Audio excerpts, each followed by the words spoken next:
Yeah, boy.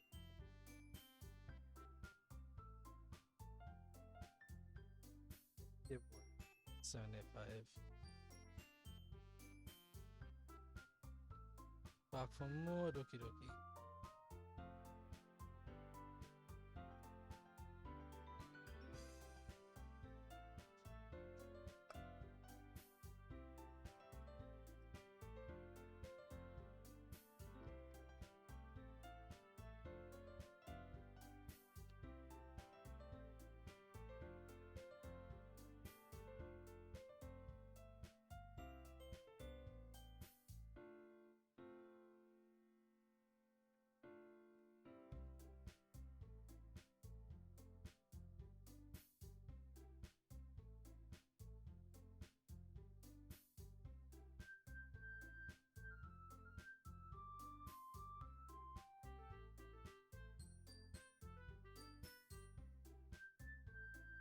How's the trade doing?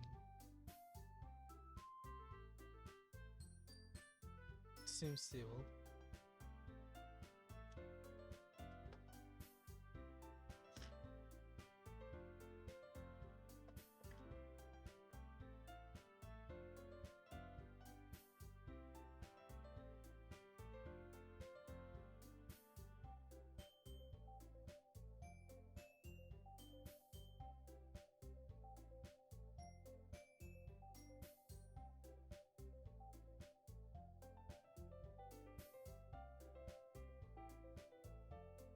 Ooh, 4 views already. That's amazing. It's probably also a glitch. It's amazing chat. You're here, Baka Baka. Oh boy. Hi, HB. Welcome back again. Baka Baka. Let me tell you what you missed. Last time, Merit's also here. Last time we were here, Yuri asked if we would walk home. Sorry, Sayori asked if we would walk home with Yuri if she asked. And of course, we told her we would walk home with Yuri. Just to be mean. And that just led to here. This is where we left off. HP on the spot immediately. Pick a number.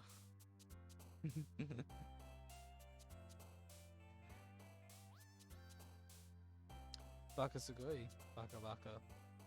Baka onegaishimasu. 4. 1, 2, 3, 4. Out. Family. Question. Laugh. Fun. Sunset. Bunny. Unending. Kawaii. Games. Kiss. Here. Horror. Jump. Blanket. Twill. Amazing. Dream. Pleasure. Analysis. I could be wrong. I feel like that was Natsuki's round.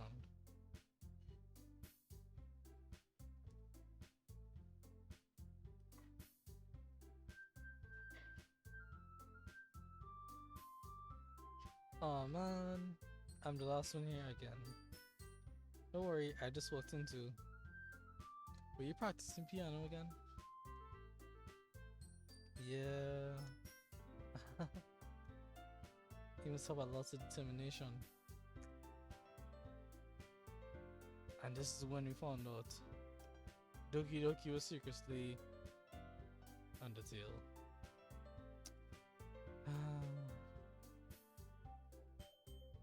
Alright, Terry confirmed. Sayori, not Sayori. Yuri secretly sounds.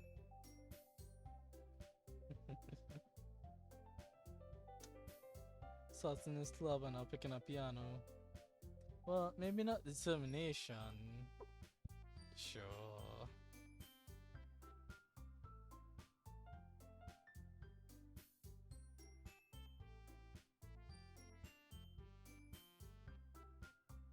But I guess passion. We significantly improve your day. I would agree, likewise. You didn't do that for us. How dare you?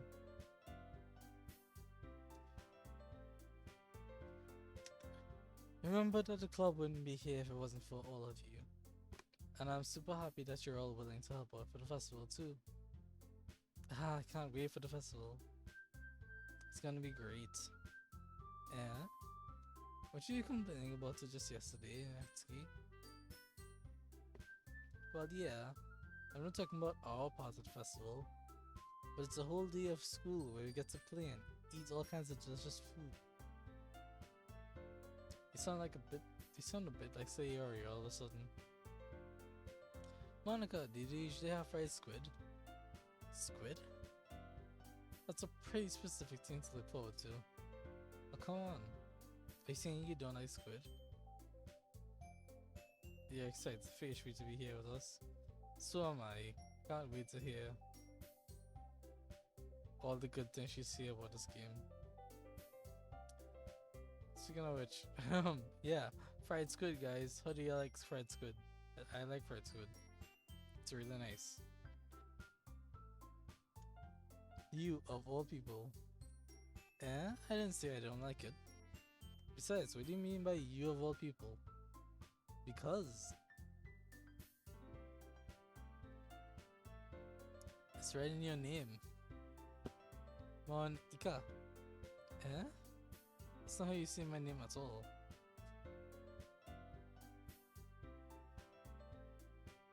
Don't be scared, HB.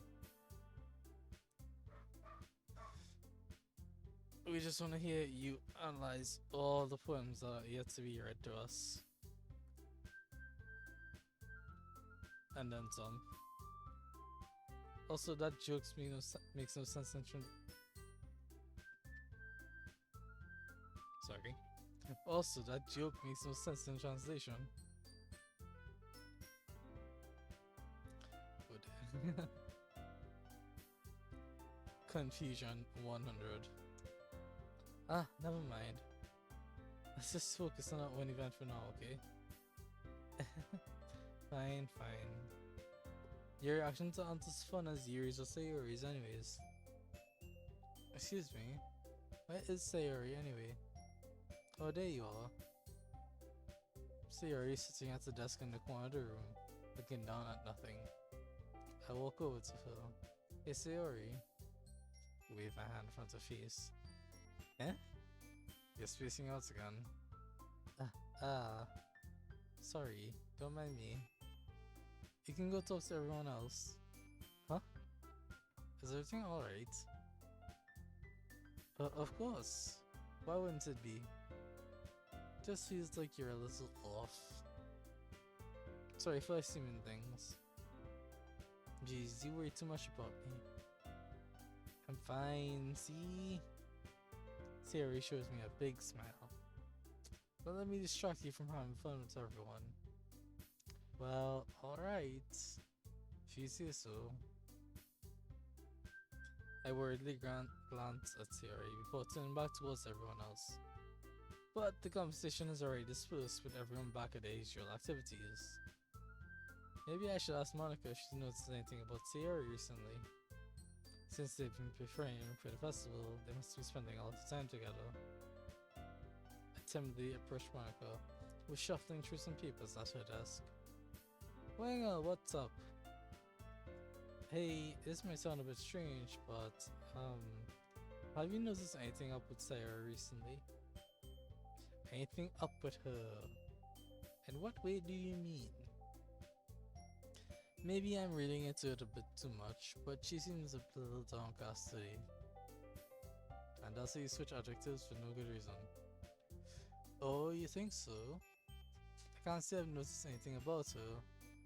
Monika peers across the room at Sayori, idly dragging a rubber eraser up and down her desk. If only it was so easy to erase your life. Maybe there's something on my mind. But I'm surprised I'm not the one asking you, You certainly know her a lot better than I do. Yeah, but she's never really like this. She's always talked to me about things that bothered her. But this time when I asked her, she was really dismissive. Sorry, I know it's not your problem. So I wanted to ask if you knew anything, so I'll drop it now. No. It's important to me too. I mean, I'm also friends with her, and I also care about the well-being of my club members. You know, how are the only visual type novel games you have experience with are Honey Pop and Nekopara?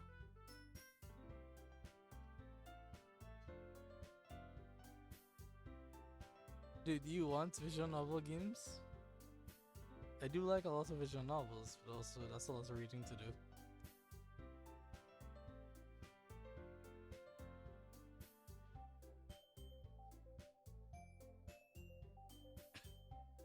Right, pick a genre. I'll give you some visual novels, especially if they fall into the romance or slice of life.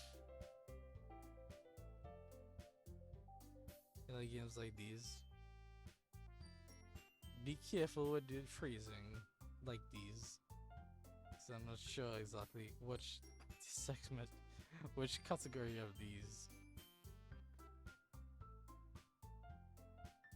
Maybe I'll try talking to her myself. Encourage reading in the source to be too. Are you sure about that? She seemed like she wants to be left alone. Are you sure? Maybe she just has a hard time bringing it up with the person of interest. Person of interest? What do you mean by that? I'm seeing that maybe the thing on her mind is you, Inga. Me? Nani? We have a narrative. I mean...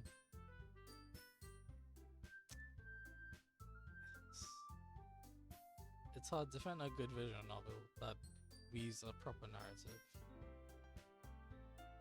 Because a lot of games will tend to lean towards the belief that you want to play this and not here's a compelling reason to play.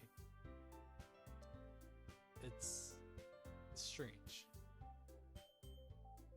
When you get into more visual novels, you kind of get what I mean. Romance is a sticky genre you don't trust because it could be either intricate or really corny and stereotypical.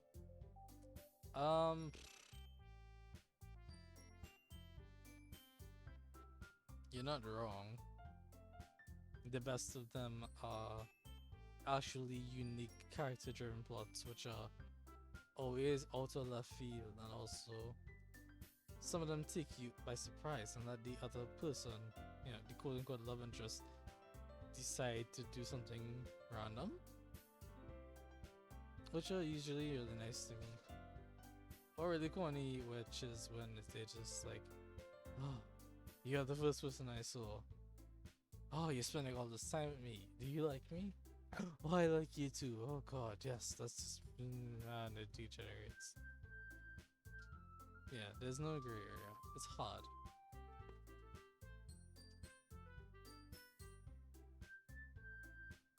How on earth would you come to that conclusion? Well, I probably shouldn't say too much, but Sayori talks about you more than anything else, you know? Eh? She's been so much happier ever since you joined the club. It's like an extra light was turned on inside of her.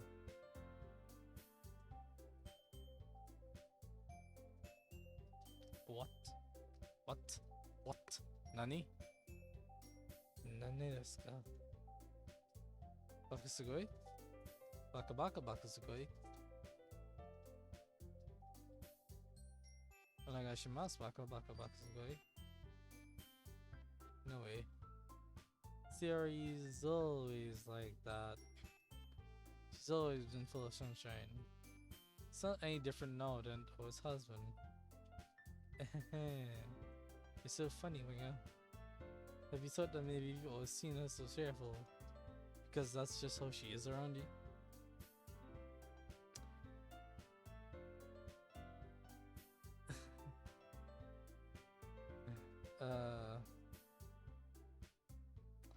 Our main character has been, I shouldn't say our main character. I've just been hitting my face with a brick, essentially, which is nice.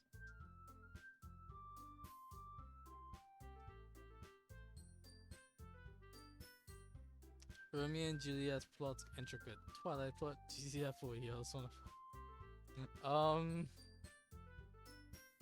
Romeo, Romeo and Juliet is intricate, and we have Shakespeare to thank for that. As the Twilight, um, Twilight was bad. Don't get me wrong. Don't get me wrong. Twilight was good on a very on a low scale. Like if Twilight was your first love story, it was alright. Alright. It helps you understand that things aren't perfect. And sometimes there's more than one person around. And you have to sort through feelings and you have to decide. You have to pick loyalty over anything. That kind of thing. Twilight was good for lots of things. But in the grand scale of love stories, Twilight sucks. And I will never understand what went on between the Team Edward and Team Jacob. Because I read the books.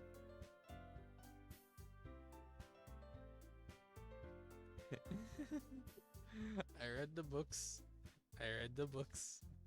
It was portrayed very clearly. She was always going to end up with Edward. Twilight was bad. It wasn't love in the slightest. A strong attraction. Yes. However,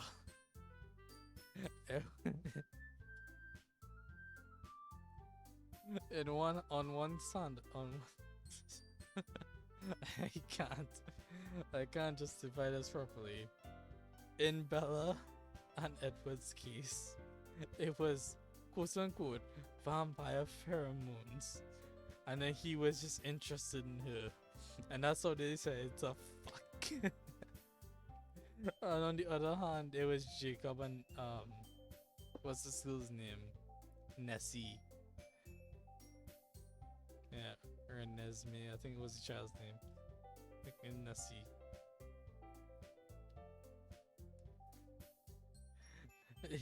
He's a werewolf. He imprinted on a child. And the child was half vampire, so she just grew up to be a teenager and they screwed.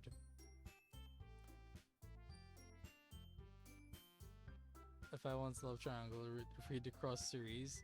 Gold. That's a good question. Is it an actual triangle? Also, while we're talking about triangles, I'm getting never. I said too much. I'm sorry. What do I know, anyways? I didn't mean to jump to conclusions, so you should just forget about what I said. I'll try to talk to her, so try to think about it for now. You only ever seen love triangles, two sides.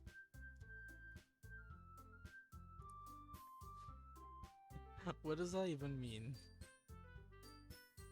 Oh, is there a love triangle with two sides? Is that just the girl ends up with one boy or the other? Is that what you mean? A triangle with two sides?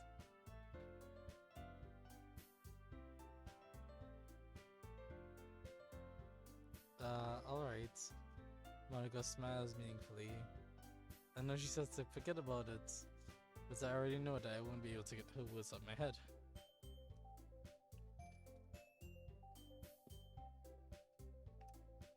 I mean, Marat, I don't know about you, but that's kind of the standard for love triangles. It's always one side or the other. It's a triangle because there's three people involved.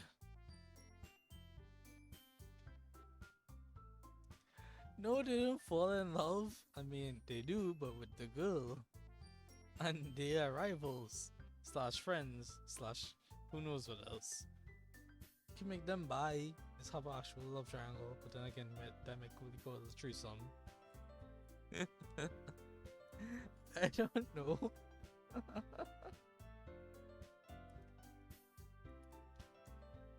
Monica stands up from her desk and walks across the room to where Sayori is sitting.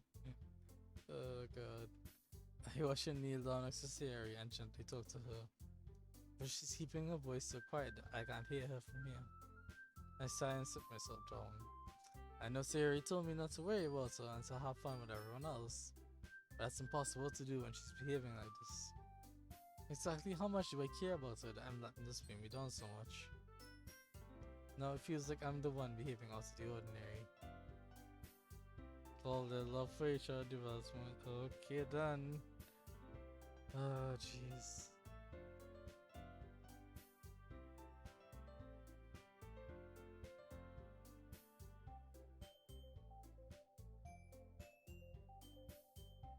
I'm just gonna say that. Have fun with that. It feels like I'm the one behaving out to the ordinary, but there's nothing I can do except wait for Monica. Have fun, chat. Why does it feel like I'm being watched? I glance around the room. Suddenly, I notice Yuri peering at me from over her book. But she looks away just quickly with a flustered look on her face.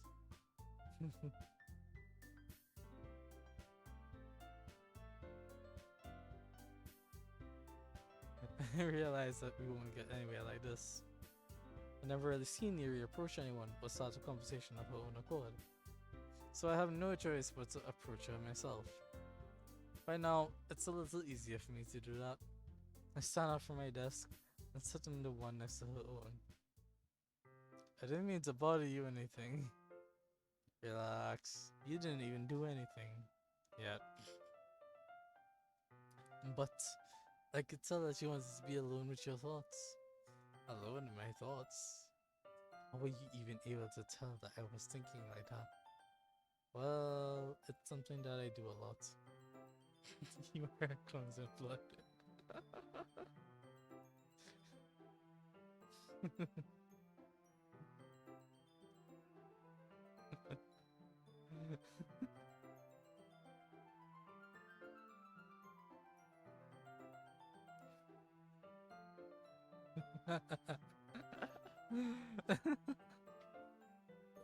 A cleansing flood leaves room just so many innuendos that I'm not gonna see.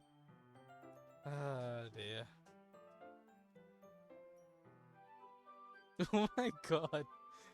Y'all are so active, Nightbot's even hopping up to talk. That's amazing. It's something I do a lot, right? So it wasn't hard for me to spot based on your posture and expression. Not that I was staring or anything. I didn't do anything creepy like that. In any case, I guess you were right. I'm sorry if I caused you any concern. Oh my goodness. You've seen it happen in one series actually, where a girl has a a guy has herself a girl one, gets circumcised for her, catches her making up with girl two from her cheer squad, and talking with both of them agrees to a three-way with girl two realize she's not Les, and actually likes the guy. Guy likes girl one likes girl two likes guy, and actual love triangle. Oh my god. I'm not saying that's impossible, because it really is possible. I just don't know if to see love triangle, polyamorous, threesomes. That's how you do the triangle. I feel like your standards of the triangle are far above everyone else's, and I am impressed by them, and I admire them. I also should point out that that's a FFM triangle. Poly is the way.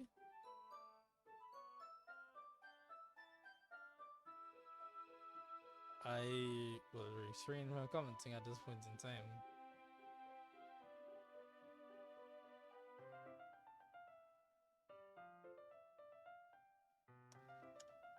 Don't apologize. Your troubles are only the concern of those who willingly share in that concern. Of course, there are certainly those who find the most comfort in keeping to themselves. But if you prefer to share what's on your mind, then I'll be glad to listen. It's really not that big of a deal. I was just feeling a bit uneasy about Sayori. Sayori? Yeah, she seems a little off today, but when I asked her about it, she didn't want to admit it to me. So I can't help but wonder if something happened to her. Oh, that's quite romantic. Eh? Sorry. I didn't mean to say something stupid. It's not that. I just didn't want you to misunderstand. Sierra and I have just been friends for a long time, that's all. Ah, I see.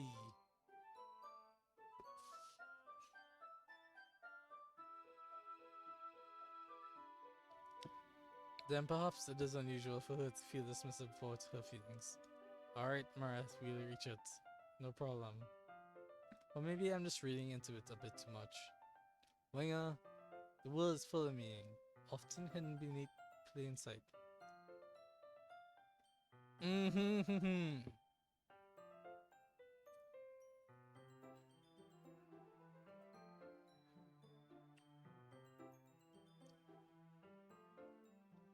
There are many untold mysteries behind every person, so no matter how well you may know them. So you think there might be something behind it after all? I think that Sayori is a very complex person. Her mannerisms on the outside don't always match what she may be going on, what may be going on inside her head. And she may not always know what she wants. I noticed her strange behavior today too, and I also feel some concern for her. But in your case, it looked like she was fully occupying your thoughts, wasn't she? Well, I guess that was the case. Sayori, she really means a lot to you, doesn't she? I guess. But you don't need to put it that way. We're just good friends, that's all. Hmm. Everything is awesome. It's all good, you're right. Yuri suddenly looks deep into my eyes. Her expression is gentle and curious, as if she was searching for something. Embarrassed, I avert my gaze. Sometimes, a person's mysteries are untold even to themselves. And you are someone honest and caring. May uncover feelings you weren't aware were in you. That is, I think that she would be a very fortunate person to have you feel that way about her. Yuri, you're giving me too much credit. I'm a pretty simple guy, so I think I'm pretty good at understanding my own feelings. I'm not nearly as sophisticated as you. Ah, that's not. Oh no, that's not a compliment, is it? It is what it is. Oh jeez. Anyways, as long as we're here, why don't we do some reading? Well, as long as you're okay with it. Yeah, I should be taking my mind off this whole thing anyways. Okay everyone, after some time passes, Monica calls up to the club room. Why don't we share our poems now? Before I know it, everything is back to normal. Everyone goes to retrieve their poems and I do the same. I make eye contact with Monica and she smiles at me. I wonder what she was talking about with Sayori. Alright. Probably has a good bit of acceptance because understood a bit more. Ace and Demi. Um, if I'm not mistaken, demisexual requires an emotional connection before sexual feelings arise or sexual sensations, whatever. I don't know if that's ACE sexual or asexual in the sense of I just don't want to deal with other people. I don't want to do that sexy thing. It's not for me.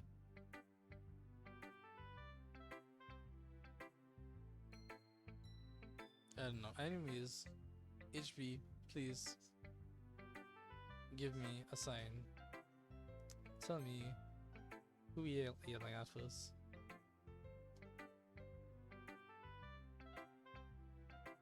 True, if people are being more and more aware.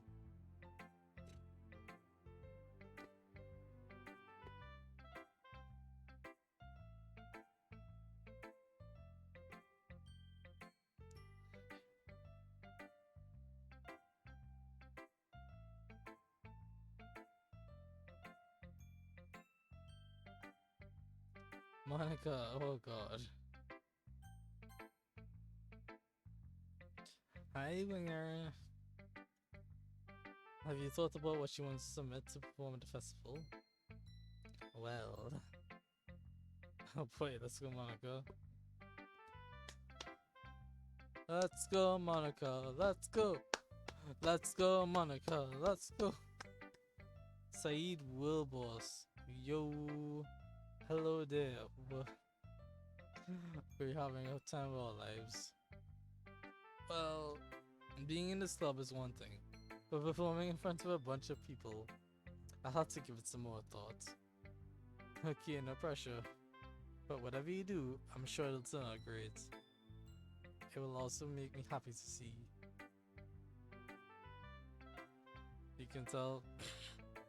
Or give it away. Was it the let's go, Monica? Let's go. Let's go, Monica. Let's go.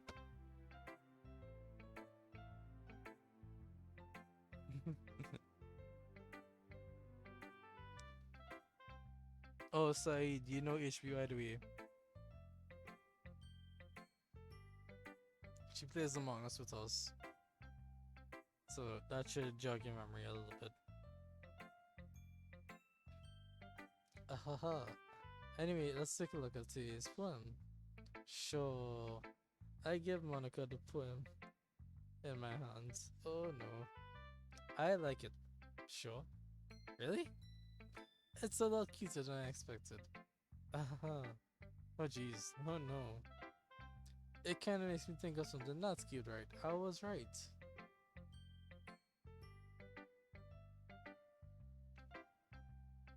Saeed. Marat, I'll explain that in DMs. And also your name Saeed. Saeed underscore Wilboss. Handle yourself. Feel free to change your name. That's your scene. And she's a good writer too. To take that as a compliment. Haha. If you say so. Yep. By any chance, have you read anything by Shel Silverstein? 2000 2009 once they will boss Handleback. JK. Oh, Savage Rose. Maybe a long time ago. He seems to tell all kinds of stories in just a few simple words. His ones can be funny, endearing, or even sad.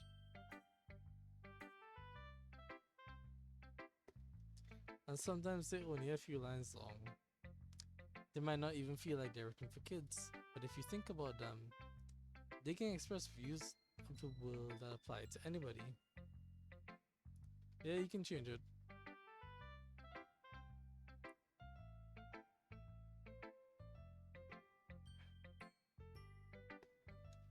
I see. So you seen that Natsuki's kind of like that? Sort of.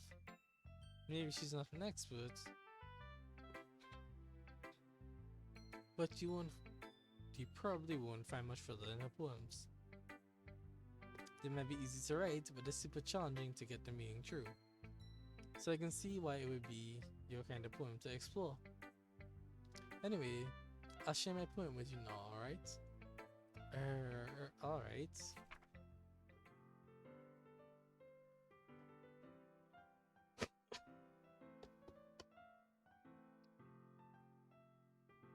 With Snapchat could take the page and learn from it. BRB, no scene side, take your time. You're a pyromaniac. HB, why are you a pyromaniac? Also, Monica's poem is here for you to read. I would love to get the analysis on this one.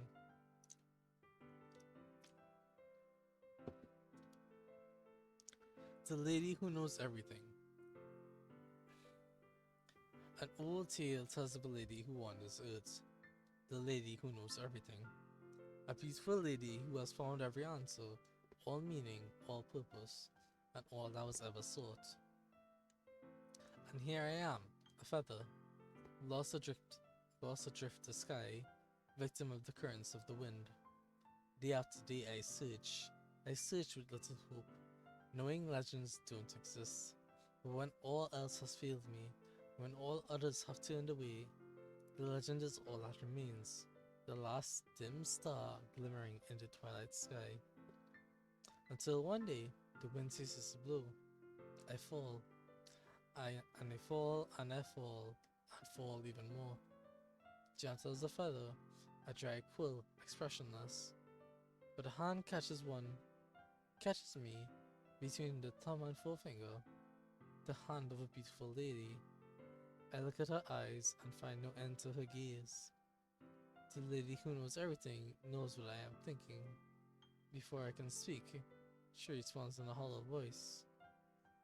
I have found every answer, all of which amount to nothing. There is no meaning, there is no purpose, and we seek only the impossible. I am not your legend does not exist. And with a breath, she blows me back afloat, and I pick up a gust of wind.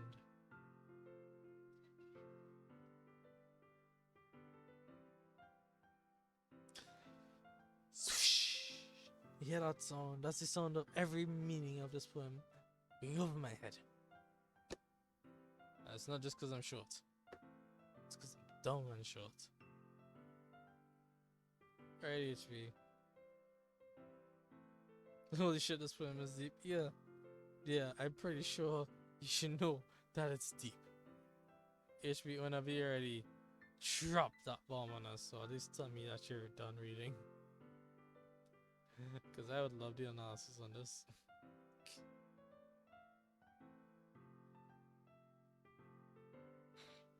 Self-food, that's right. Have you met me?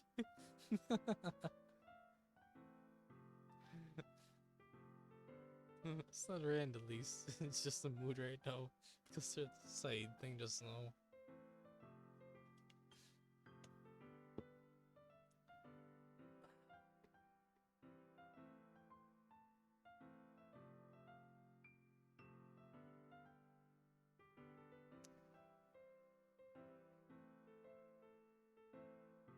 I'm assuming HB has read it.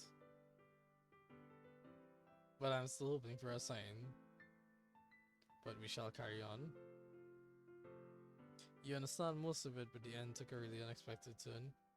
Which part? This part where she's found every answer? I mean, what do you expect when you know everything?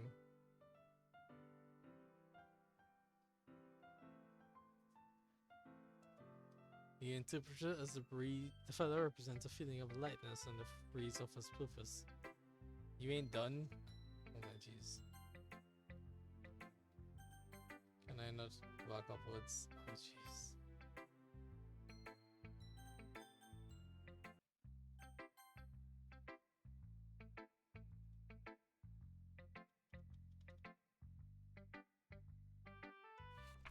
There it is. Analysis 101 HP, sure. Just let me know if there's any part you want to get back to.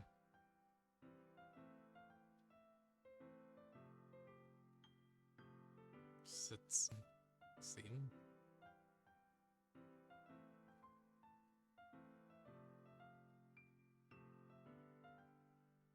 But I mean, this is what we came for, right? Listening to someone who did this at the university level, critique this, and analyze it, and give us the deeper meanings behind it.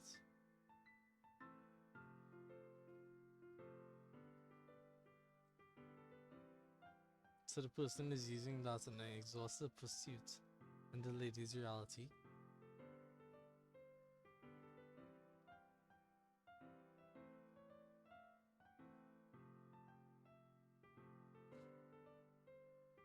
Intriguing.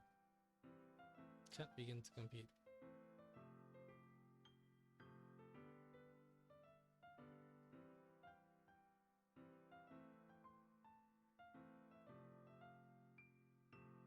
Who offers a newer sense of purpose?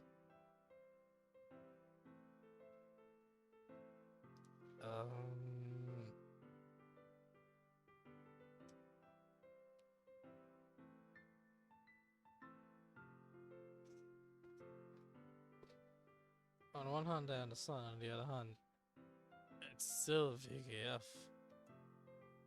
You honestly don't think you're explaining it properly to us? I mean, that's fine. You gave us an idea. It makes sense in your head. What can I say? Stick around after the stream and you can voice note us or call us. Sometimes the purpose you have been craving isn't always the purpose you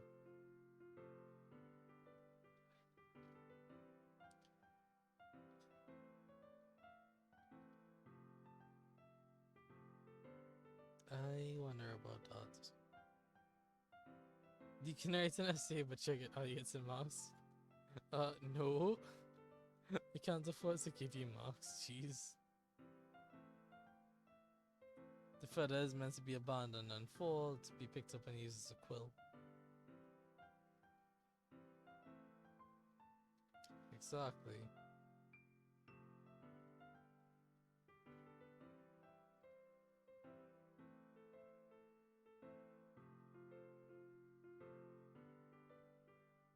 Okay, with this analysis complete, can I carry on? Or is there more to be gleaned from its milky depths?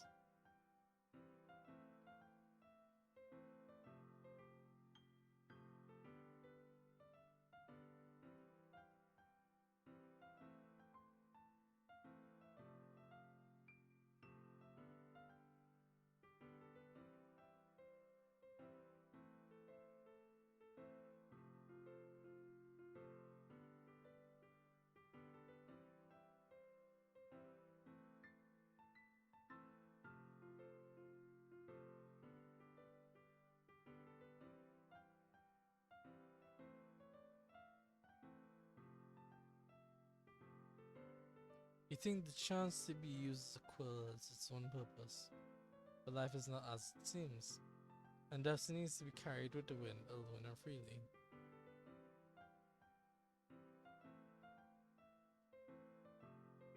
Hmm,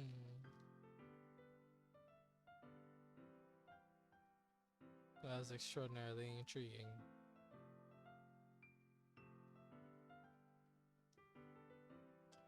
So much so that I want to wonder. I want to analyze this. Oh god.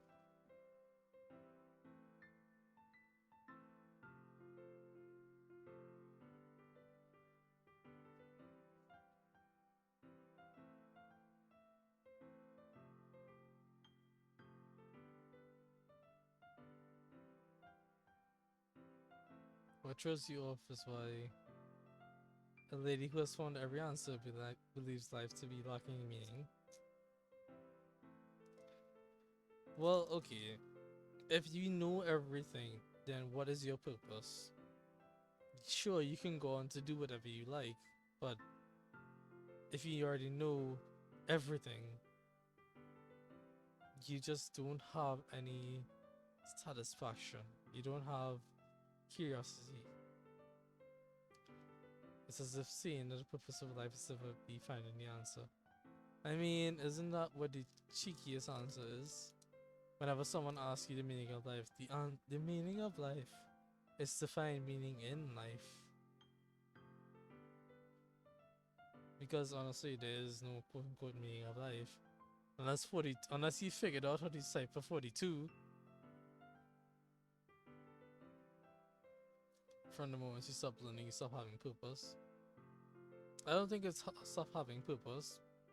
Because when you stop learning, you can still try to teach. It's more of a.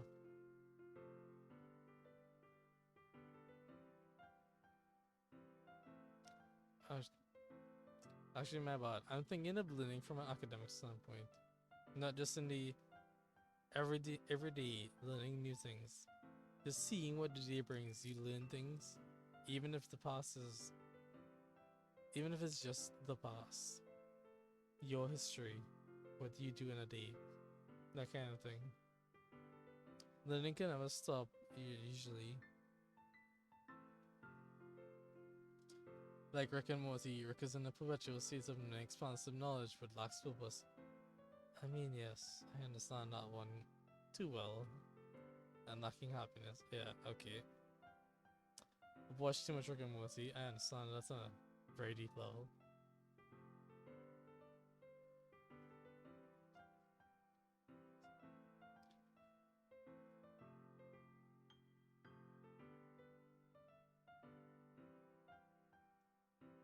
All I'm gonna say is watch the end of season 2. And if that wasn't bad enough, watch the end of season 4.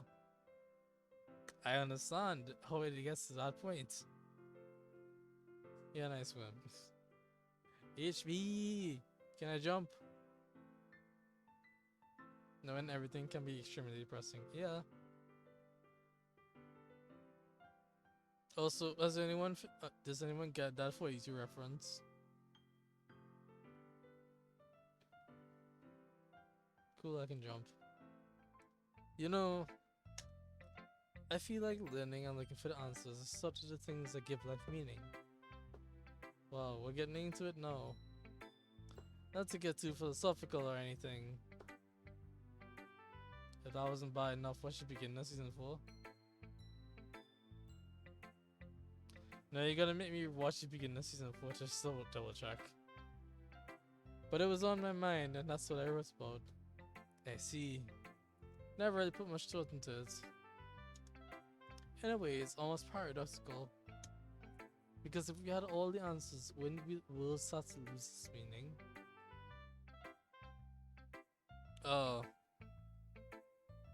What's wrong with the dragons? They did a thing. It was weird.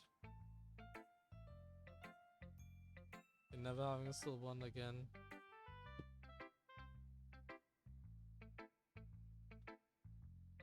So I'm gonna say to that.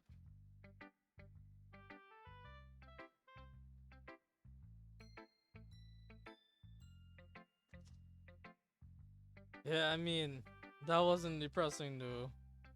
That was just weird. Anyways, losing meaning in the world.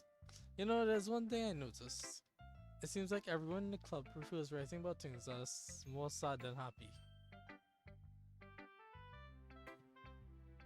Because we love UHB.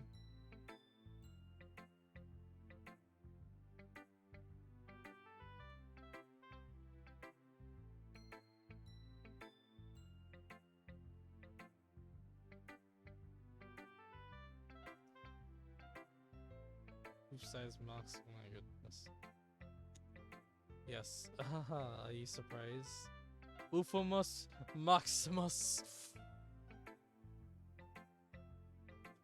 They'll never understand how big that oof was. I mean, if everything was okay, we really wouldn't have anything to write about, would we?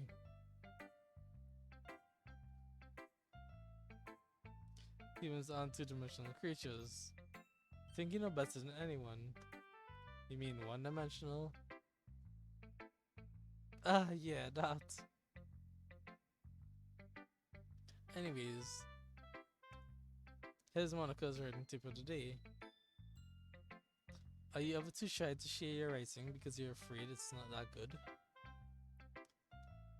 It can be really disheartening to get a lukewarm response to something you put so much into.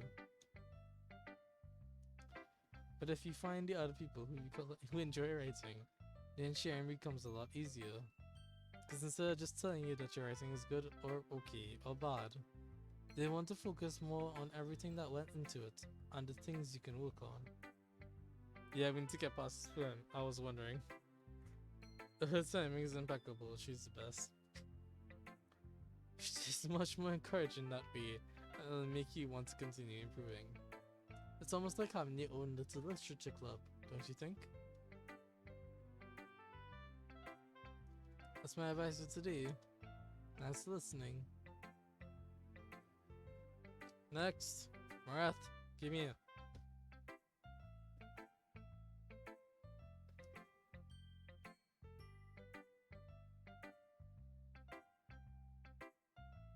Ooh, Yuri. Surprising.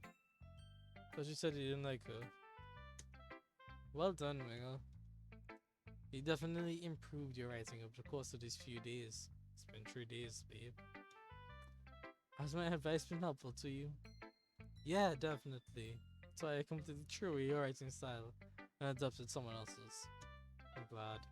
Sharing a writing like this, it's a lot more fun and rewarding than I anticipated. I need to remember to thank Monica. I think we all felt a little awkward at first. But now it seems like everyone is enjoying sharing their writing and seeing what others think. I guess I really can't disagree.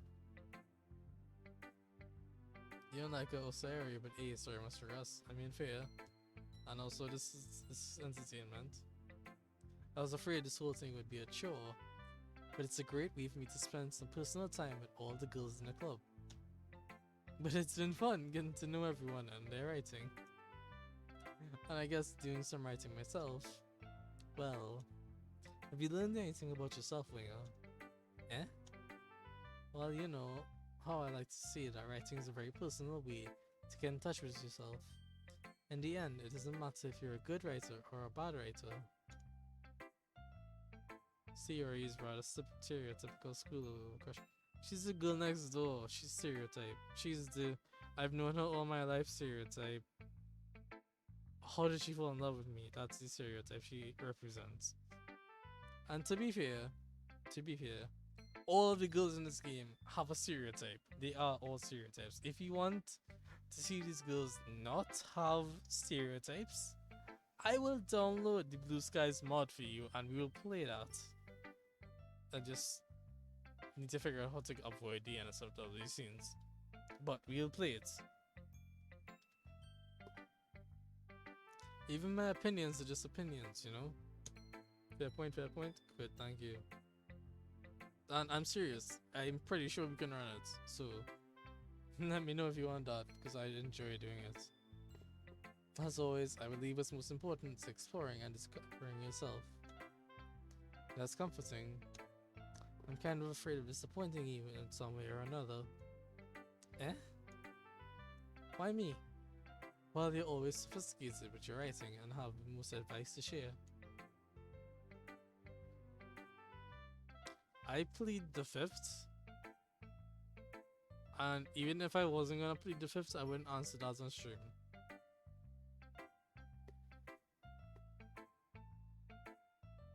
So text me and I'll get back to you next week or next year sometime. I don't know.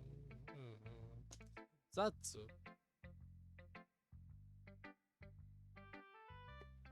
Well said. You're eating for a good minute. That must be terrible. Eh? For me to have become someone whose opinion is fearsome. How unlikable of me. Yuri. It's not as bad as you're making it out in your head. I just meant I respect your opinions. I see. I'm sorry that I always overthink and come to these sorts of conclusions. I'm just a little too used to it. Overthinking. Being disliked. Yuri. What am I saying? I'm sorry, I didn't mean to bring that up. Let's move on. Alright. Do you want to share your poem now? Okay. Yeah. Beach.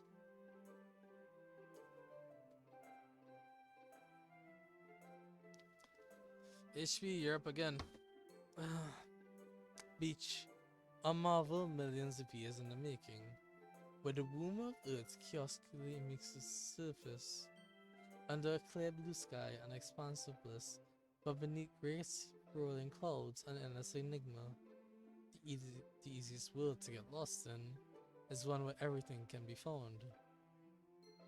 One can only build a sandcastle when the sand is wet. But where the sand is wet, the tide comes. Will it gently lick at your foundations until you give in? Or will a sudden wave send you crashing down in the blink of an eye? Either way, the outcome is the same, yet still, we build sandcastles. I stand with the foam wraps around my ankles, when my toes squish into the sand. The salty air is therapeutic, the breeze is gentle yet powerful. I sink my toes into the ultimate boundary line, tempted by the foamy tendrils. Turn back and I abandon my piece to erode at the shore. Drift forward and I return to earth forevermore.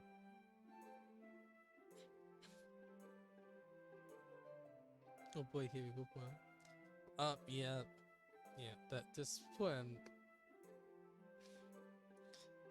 gives me some 16 vibes.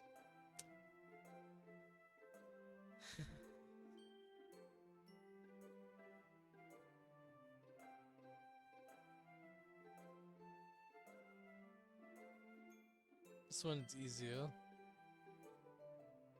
Why? Because it's about a dead man? Or dead girl?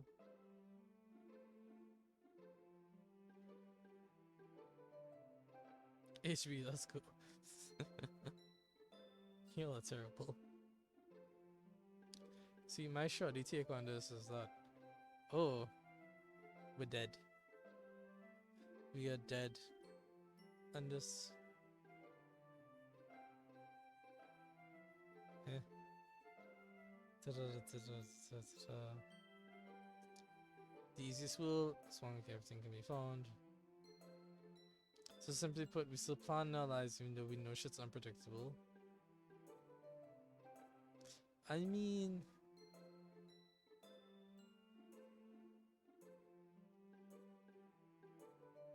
erosion, suddenness.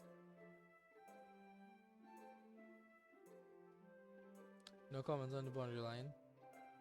No comment on finding peace. Well, sorry, abandoning peace or returning to it.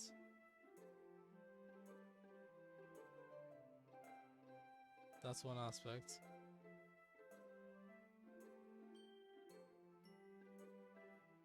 I like the whole thing here.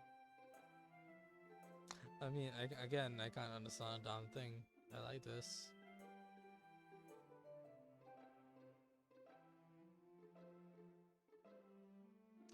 The inevitability of death and decay makes temporary fun more appreciated. So either continue in ignorant bliss or roll with punches.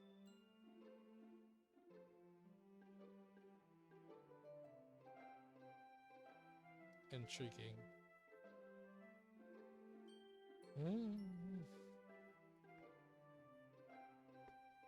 If it's like that, it's the fact that life's unpredictable. Bushman underscore VS, welcome back. Oh my god.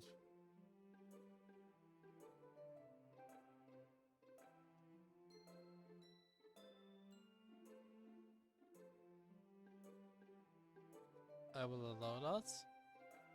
The team he wanted was taken, which is a thingy. I mean,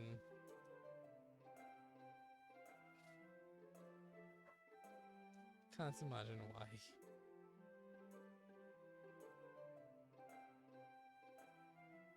I'm not sure I want that permitted term.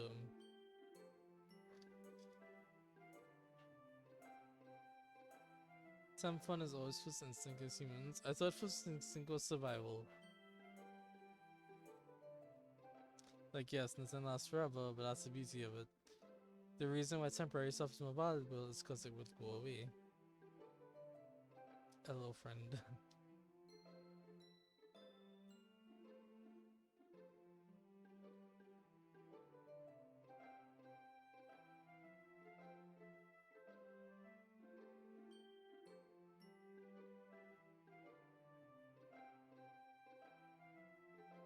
Reread the poem?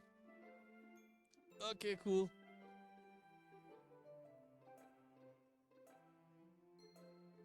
Yeah, HP, that's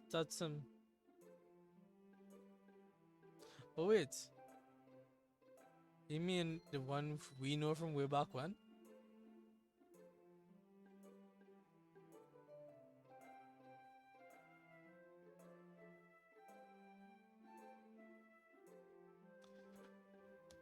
Anyways, the poem. Alright. Beach. A marvel millions of years in the making. With the womb of earth chaotically meets the surface, under a clear blue sky and expansive bliss, but beneath grey rolling clouds and endless enigma, the easiest world to get lost in is one where everything can be found. Yeah, he's alive and well. I checked him a couple times anyway. He's fine. One can only build a sandcastle where the sand is wet. But where the sand is wet, the tide comes. Will it gently lick at your foundations until you give in? Or will a sudden wave send you crashing down in the blink of an eye? Either way, the outcome is the same, yet we still build sandcastles. I stand with the foam wrapped around my ankles, with my toes squishing the sand. The salty air is therapeutic. The breeze is gentle yet powerful. I sink my toes into the ultimate boundary line, tempted by the foaming tendrils. Turned back, and I abandoned my peacefully road at the shore. Drift forward, and I returned to Earth forevermore.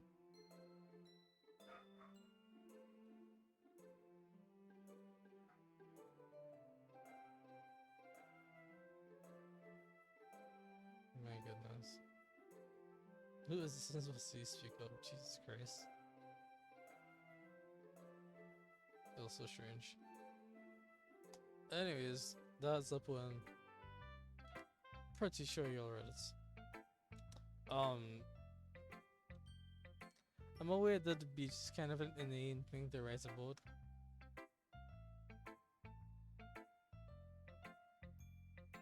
But I did my best to take a metaphorical approach to it. You say like you didn't even want to write about it. Oh, you haven't heard? After yesterday, Natsuki and I, well, it was amusing that we wrote something similar in such different ways. So Natsuki wanted us to write about the same topic as each other again.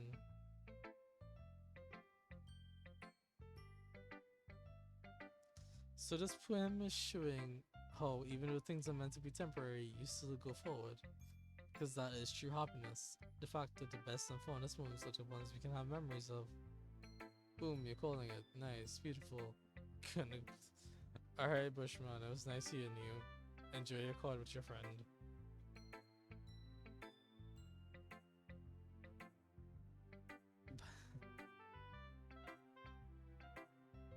So Natsuki wants us to write about the same topic, right? I suppose the best to compare the differences in our writing styles or thought processes.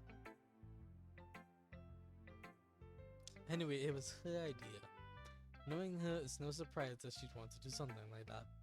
She probably just wants to show off. Bye. It's not like I have a particular interest in her writing style. I just went with her request. But I suppose it's not so bad to write about something simple on occasion.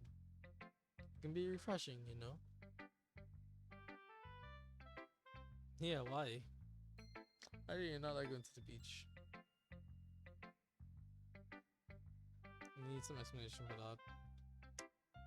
It's good for me to calm my thoughts once in a while. Yeah, I think I agree. Thanks for sharing.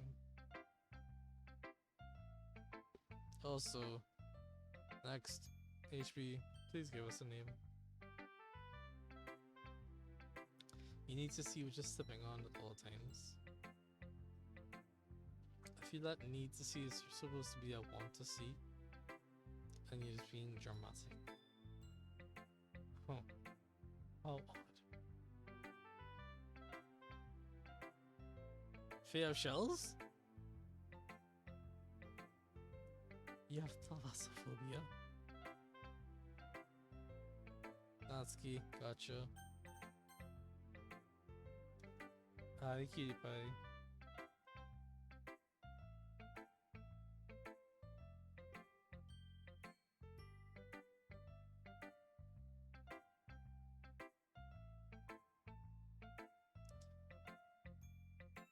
No, Google it. Okay, you will. Finally. Eh. This one, it's good. Oh, thalassophobia is fair to see. Gotcha. What is fear of shells? I'm curious now. Also, I'm so dumb. This is just me being dumb. Where did fear of shells come from? Entomophobia. No, that's bugs.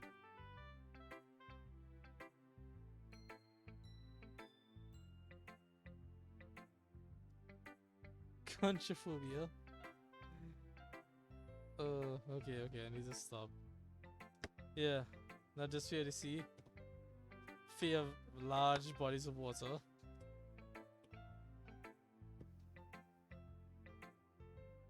Is that the fear of the unknown lurking beneath the surface?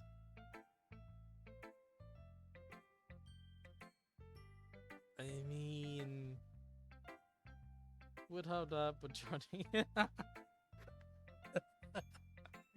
Uh, okay. Fear of the unknown looking beneath the surface. That's highly. Okay.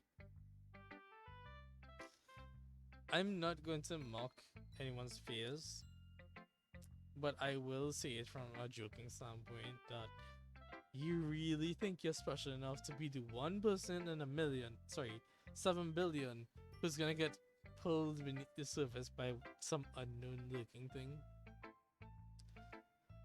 That's me joking. Also, you would have all that, but you're drowning in depression all the time. So drowning in any large body of water ain't so bad to you. I mean, that's just that's tragic. JK, ocean is scary to you.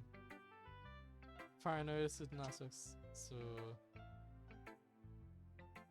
cool. HB is hyperventilating and having a panic attack. Carry on. This one is good. Let's talk about cute things. I was wondering how long it would take you. Alright. Yeah, seriously. Don't listen to what anyone else says. Especially Yuri. Just keep writing poems like this. That's all you need. Are you sure that's not just what you want? Excuse me? You're talking to a pro, you know. Don't you think you should trust my opinion the most? I guess that depends.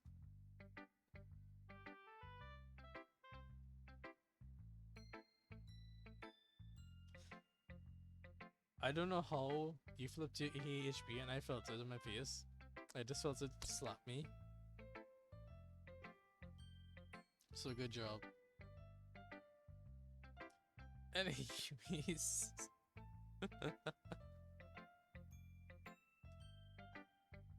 Aren't you biased towards poems that are more simple and cute? Biased? Of course not. My opinion just happens to be the best. There's one thing I still can't tell.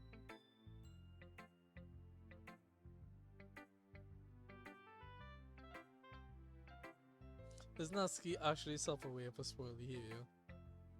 At this rate, I don't know if I'll ever figure out. Fair enough. I'm glad she liked my poem after all.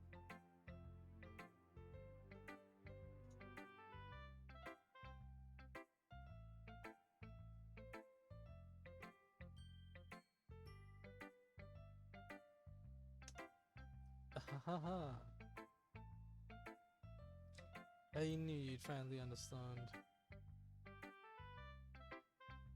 Just keep showing me your poems and you'll be a pro before you know it.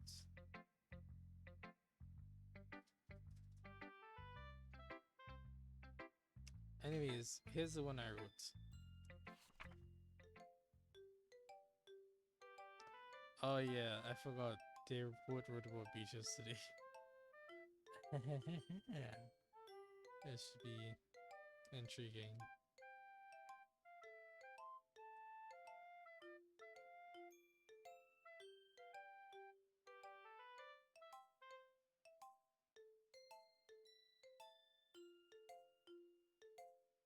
Lol.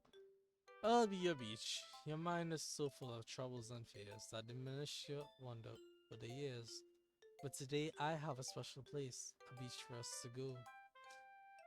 A shore reaching beyond your sight, a sea that sparkles with brilliant light. The walls in your mind will melt away before the sunny glow. I'll be the beach that washes your worries away. I'll be the beach that you daydream about each day. I'll be the beach that makes your heart leap in a way you thought had left you long ago. Let's bury your heavy thoughts in a pile of sand, bathe in sunbeams and hold my hand. Wash your insecurities in the salty sea and let me see you shine. Let's leave your memories in a footprint trail, set you free in my windy sail, and remember the reasons you're wonderful when you press your lips to mine. I'll be the beach that washes your worries away. I'll be the beach that you daydream about each day. I'll be the beach that makes your heart leap in a way you thought had left you long ago. But if you let me by your side, your own beach, your own escape, You learn to love yourself again.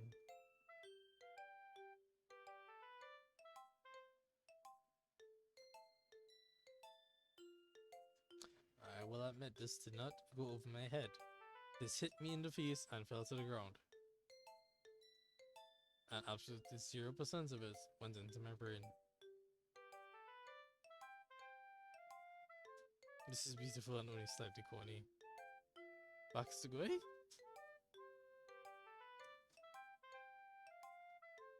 This is a beautiful poem.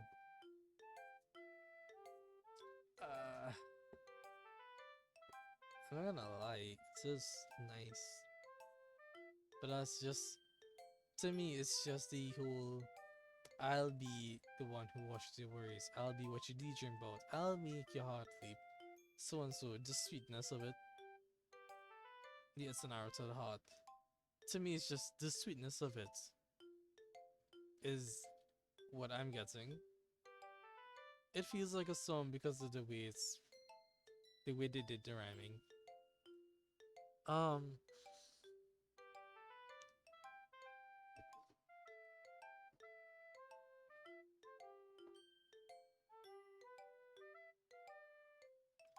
it's hard to me to see if this has romantic subtext or not, because it could just be a platonic subtext, but it's just that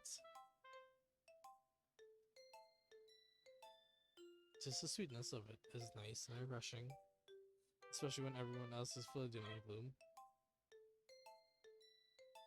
Was that the dog just now?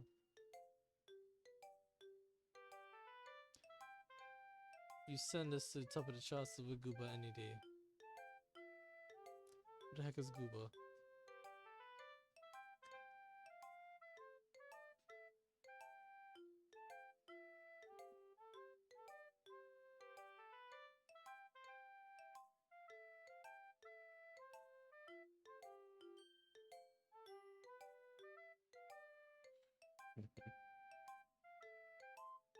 Alright then. Gooba's shit. Probably why I haven't heard of them. Cool. Or it, or whatever.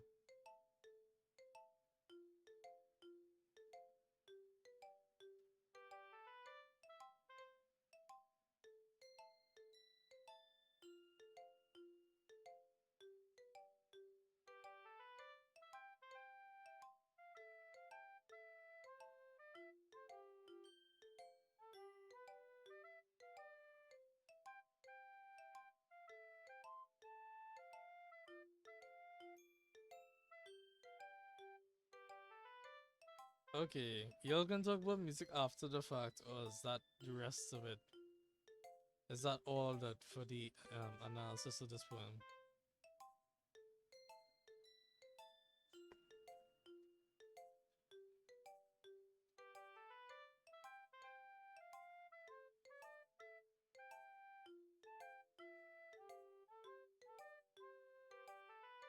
Continue.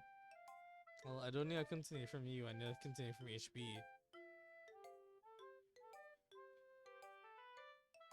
And then you guys can talk about music, and I don't care. So straightforward. I don't know, if you're dumb like me, you might reach down to this. If you let me be by your side, if you be your own beach, your own escape, you learn to love yourself. It might just spin you for a loop, and you might not understand anything. Unless this one's just all about loving yourself. And you're comparing it to a beach for no good reason.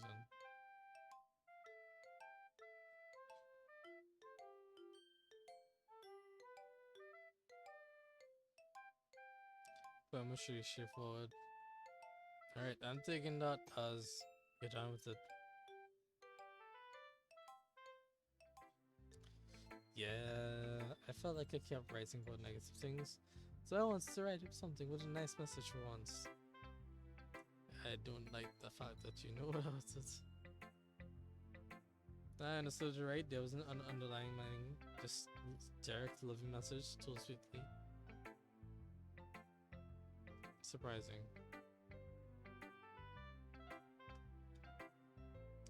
Besides, the beach is awesome. kinda hard to write anything negative about the beach.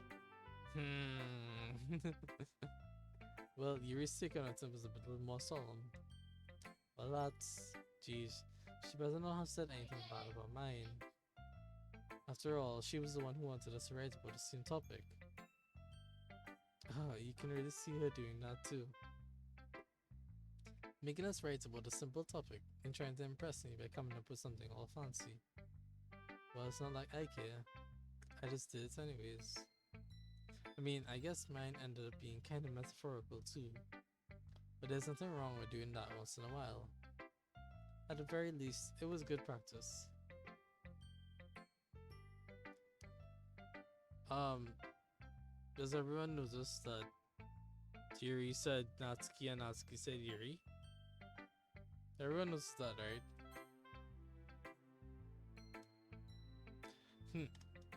It's nice, I guess.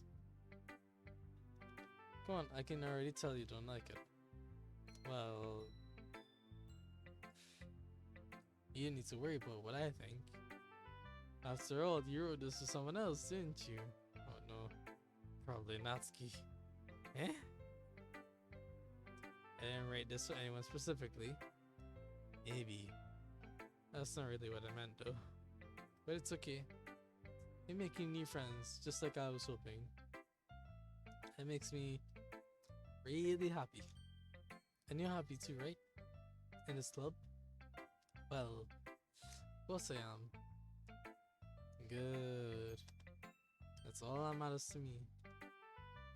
Thank you, Bango. Sayori. Is there something wrong? Huh? No, nothing. I'm just a little tired today. Alright. Just tell me if you need anything. I will. Don't worry about me, okay? You can go play with everyone else now, if you insist. Yay. I'm gonna go home a little bit early today. Sayori? Tell Monika I wasn't feeling well, okay? I'll see you tomorrow. Before I can say anything else, Sayori cheerfully walks out the classroom, humming to herself.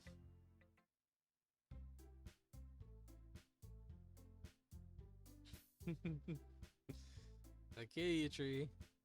We're all done sharing poems, right? Well, why don't we start figuring out? Hold on a second. Is it just me, or did you see something strange just now? Eh? Something did sound a bit unusual. That's right. You deviated from your usual catchphrase when addressing the club. Catchphrase? You're dead like a real monster. I don't have a catchphrase.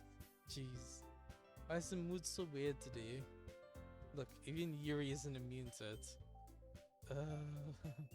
Stagnating ears, common foreshadowing that something terrible is about to happen. In your books, maybe. Look, the only thing. Oops. Look, the only thing different is that Sayori isn't here. It seems they're right. Sayori always helps lighten the mood a little bit, doesn't she? It's almost like everyone's balance is thrown off a little when she's not around. Where the heck did she run off to anyway? I thought she just went to pee. Natsuki, please show some decency. Ooh, come on. She actually wasn't feeling too well and went home early.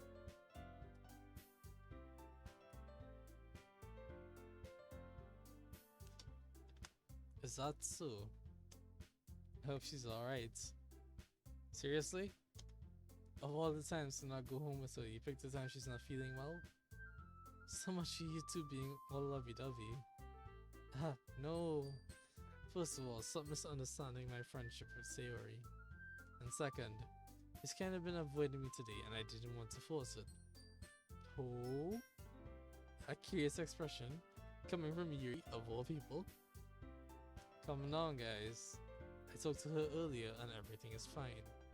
What did she say? Anyway, we need to figure out the rest of the festival preparations. So, let's decide what everyone will be doing this weekend. I already know what I'm doing. That's right. Natsuki will be making cupcakes. But we might need a lot of them, and different flavors. Can you handle all that by yourself, Natsuki? Challenge accepted. As for myself, I'm going to be printing and assembling all the poetry pamphlets. Sayori will be helping me design them. And as for Yuri, you can, Nani? Guys, can you help me come up with something for Yuri? I'm useless. No, no, that's not it at all.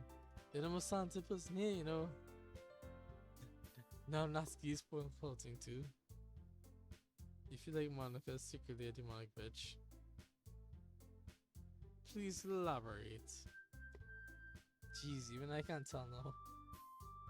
I guess I never give Sayori enough credits, but I can tell things are even harder on you when she's not around.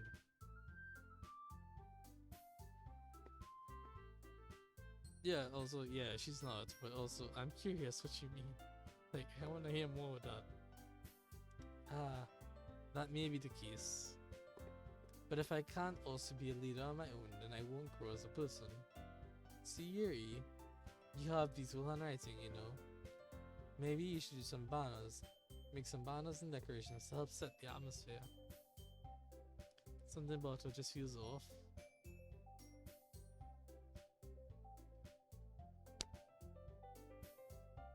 Merit, why are you telling her the obvious part?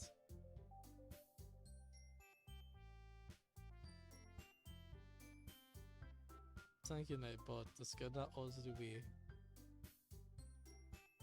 Atmosphere? About that.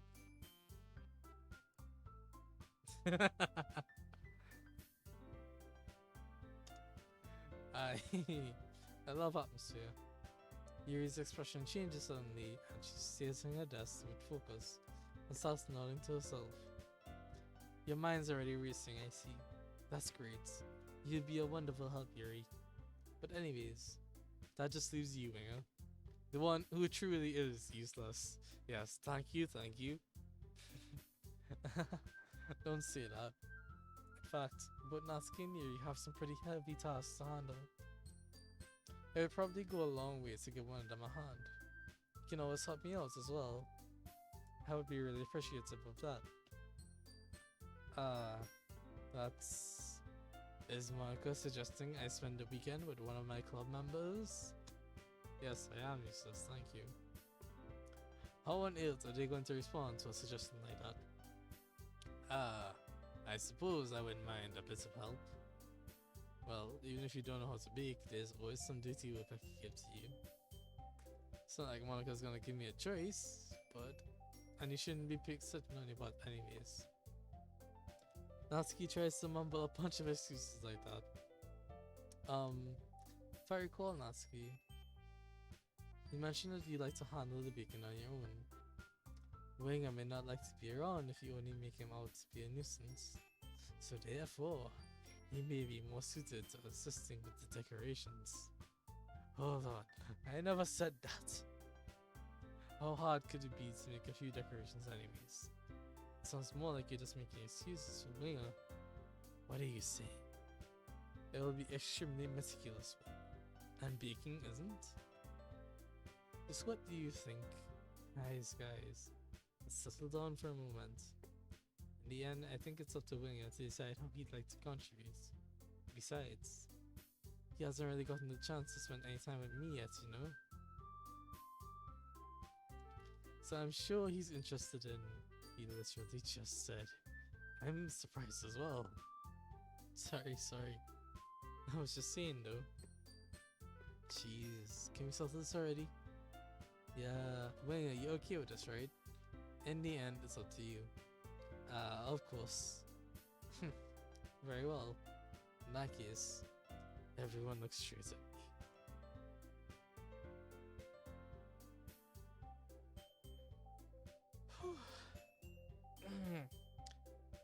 Gil getting offended real quick.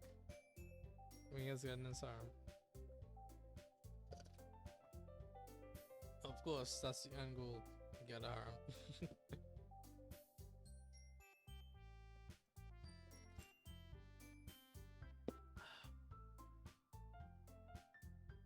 HB, who did we check? Who do we pick? Sayori? You agree?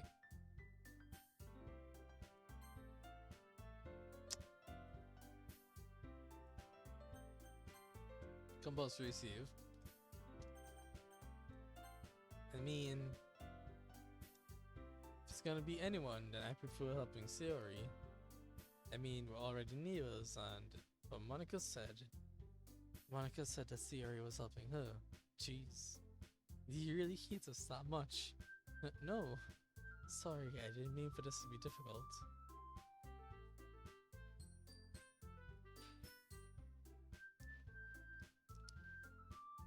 All choices was denied. Yeah. See, I know how this is gonna play out, and yeah. You wanna see her get consoled? She was really bummed. Oh, that's adorable. Also, not relevant.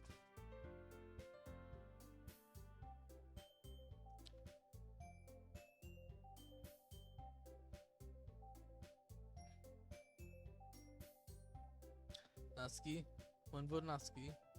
HB, closest thing to Sayori.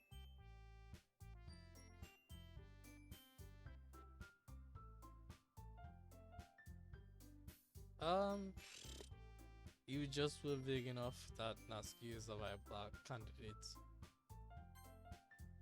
Well, Bacon sounds like it could be fun, right, guys? And you guys made it sound like a lot of work. So I could probably use people. Don't worry, Bacon is a ton of fun. You'll definitely agree. Eh? Just a minute ago, you were saying that that's because. Never mind, okay? Well, anyways, you'll be fine by yourself, right, Yuri? Of course. I'm used to it after all.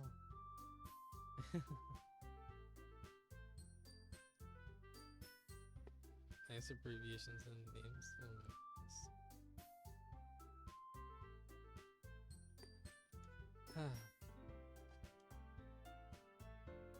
That's good. Even though Yuri's being melodramatic, it's a little hard to not feel bad. So that's everything, right? Anything else we need to talk about? No, I think that's it. Are you guys excited? Yes. Mon for Monika, Nats for Natsuki. Yuri short enough to be her own nickname. And Saya for Sayori. Sayu. Ori. Why these girls get butthurt and offended so fast? Because they have no characters. Because they are living stereotypes. Like, oh my goodness. Jeez, you feel old. Can't help with that. Everything except the performance is gonna be awesome. I don't really think that counts. What about you, Winger? Me? I guess you could see I'm interested to see how it'll turn out. Sayo?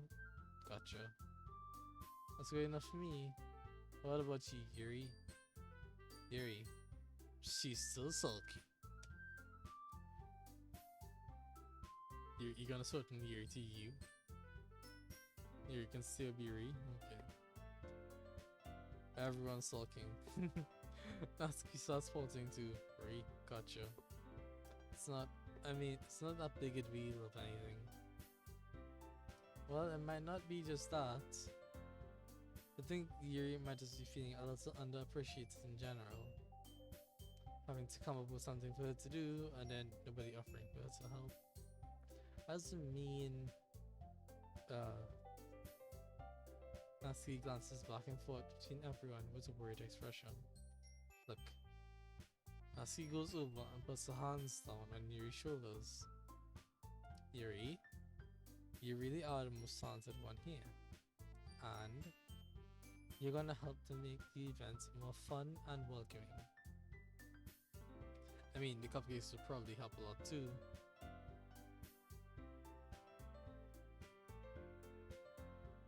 My goodness. But you're gonna make the atmosphere special. That'll be really important for the way that people feel during the performances.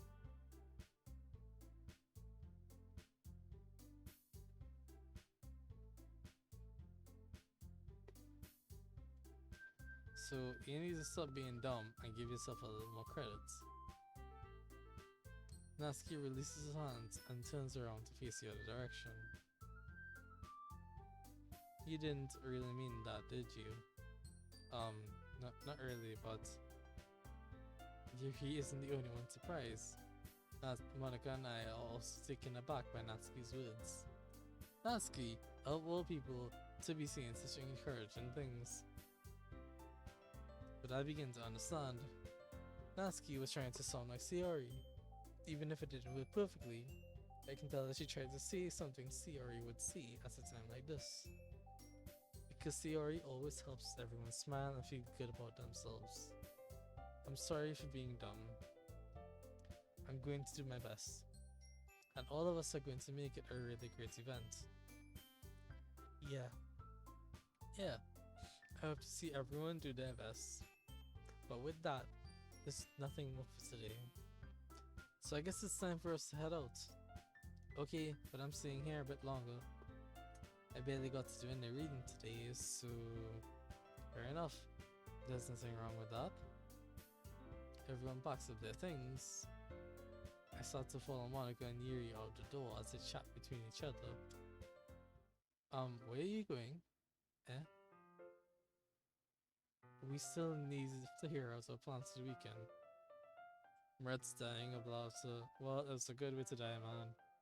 Can't help that. You literally would have gotten home and realized you didn't even have a way to contact me. Oh, that's true. I have no idea how that slipped my mind. Jeez, good thing I stopped you. I'm giving you my number, okay? You better not make it weird or anything. Why would I do that?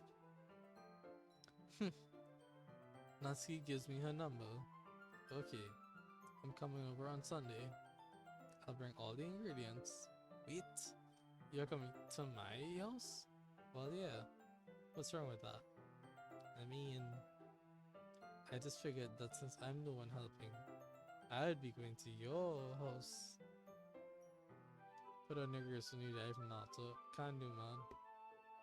Yeah, right. Like I could have a guy over at my house. My dad would kill me. Really? It's kinda strict if you ask me. I will blog her. Yeah, how do you think I feel? I can't do anything when my dad is home. Anyway, I just need to complain for a second. We have each other's numbers now. That's all I needed from you. I guess I'll text you when I'm coming over. Alright, fine by me. Yeah.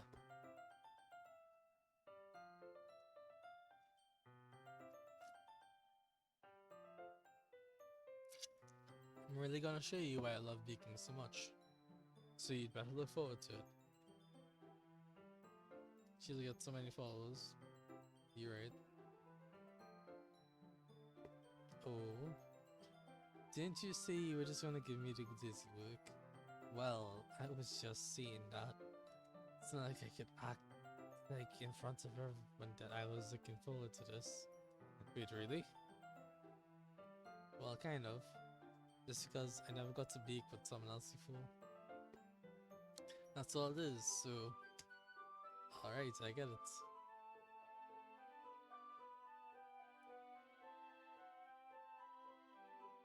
Sorry for reacting. Anyway, I'll be heading out now. See you on Sunday. Never mind. I can't believe this. Natsuki is going to be coming to my house on Sunday.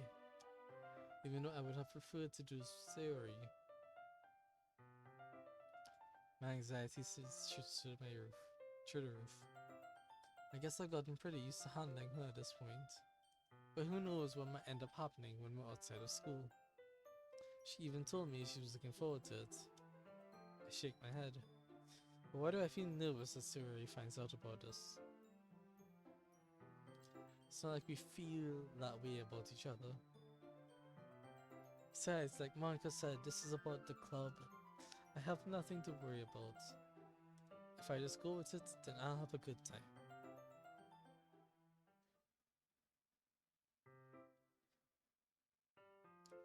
It's already Sunday. I've been getting increasingly anxious about Natsuki's upcoming visit. I keep telling myself there's no reason to be nervous, but it doesn't help much. I wonder if she'll act any different when it's just the two of us. Meanwhile, she's been texting me a lot. We send each other one. We sent it to each other one after exchanging numbers to double check, but it turned into conversation. She's almost a different personality on the phone, using tons of emojis, and cute language. Blah, blah, blah, blah. Yeah, I need to drink some more.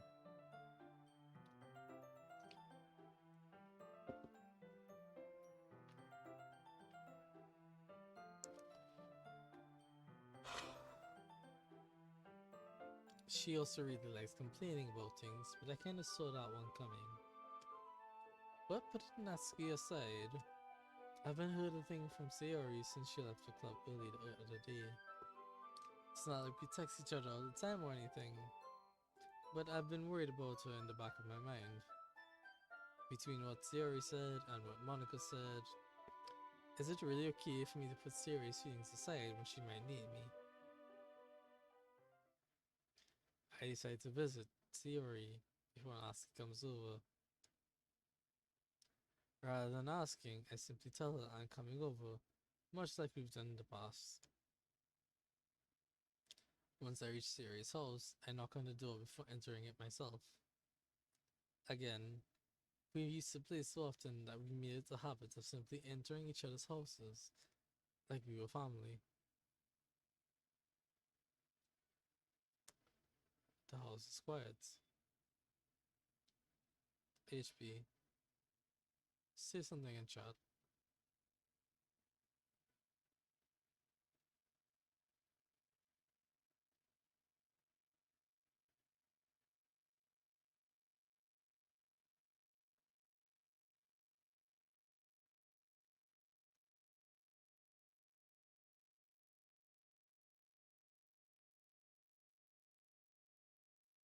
Okay, good. Sayori isn't anywhere on the first floor, so I assume she's up in her room. It's already strange for her not to run down and greet me. I head up to her bedroom where I finally find her. Sayori.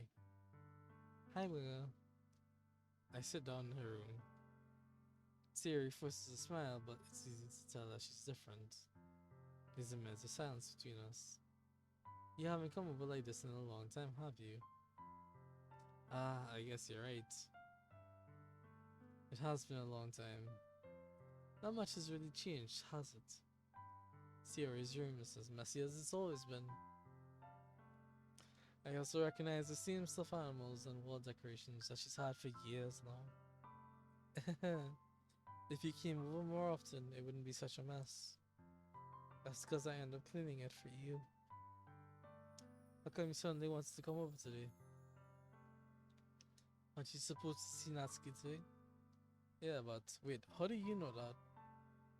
Sayori already left by the time we decided that last meeting. Monika told me. Oh gosh. It's only natural for her to keep me informed about the festival preparations, right? Ah, that is true. But what about you? Aren't you going to be helping Monica today? Of course. But I'm just helping her online. We didn't plan to meet up or anything. So it's just me and Natsuki then. Yep.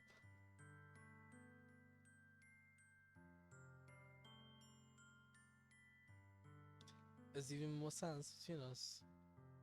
Sayori stares in a random direction. Everything about her behavior is really uncharacteristic.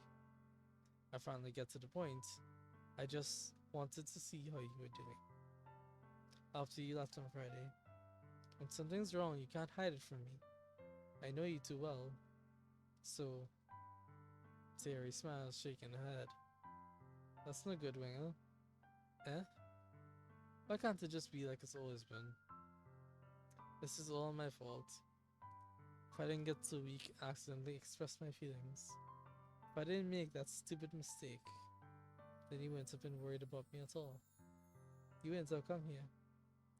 You wouldn't have even been thinking about me right now. But this, it's just my punishment, isn't it?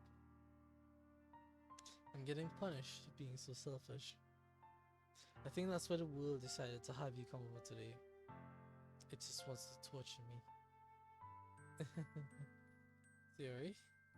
I grab her by the shoulders. What on earth are you saying? Are you listening to yourself right now? I know something happened to you. There's no other explanation for you to be like this. So tell me already. Until I know, I won't be able to stop thinking about it. Uh, she gives me an empty smile. You really put me on a trap, Winger. But you're wrong. Nothing happened to me. I've always been like this. You're just seeing it for the first time. Seeing what? What are you talking about, Sayori? You're really just gonna make me say it, aren't you, Winger? Guess I have no choice this time. The thing is, I've had really bad depression my whole life. Did you know that? Why do you think I'm late to school every day? Because most days I can't even find a reason to get out of bed. What reason is there to do anything when I know fully how worthless I am? Why go to school? Why eat? Why make friends? Why make other people put their energy and caring to waste by making them spend their time on me? That's what it feels like. And that's why I just want to make everyone happy, without anyone worrying about me. I'm in shock. Can't even figure out how to respond. How is it possible that Sayori kept this from me the entire time that I've known her? Did she really want so badly for me to just not think about her? Why, Sayori? Huh? Why is it that you never told me about this? It almost feels like you have been betrayed as your close friend. Because if I knew, I would have done everything I could to support you. Even if there's only so much I could do, I would have tried a bit harder to make every day a little better for you. That's why I'm your friend. All you had to do was tell me. You don't understand at all, Winger. Why do you think I didn't tell you? Because if I told you, then you wouldn't have to waste effort caring about me instead of doing important things. My nose is also running. Oh no.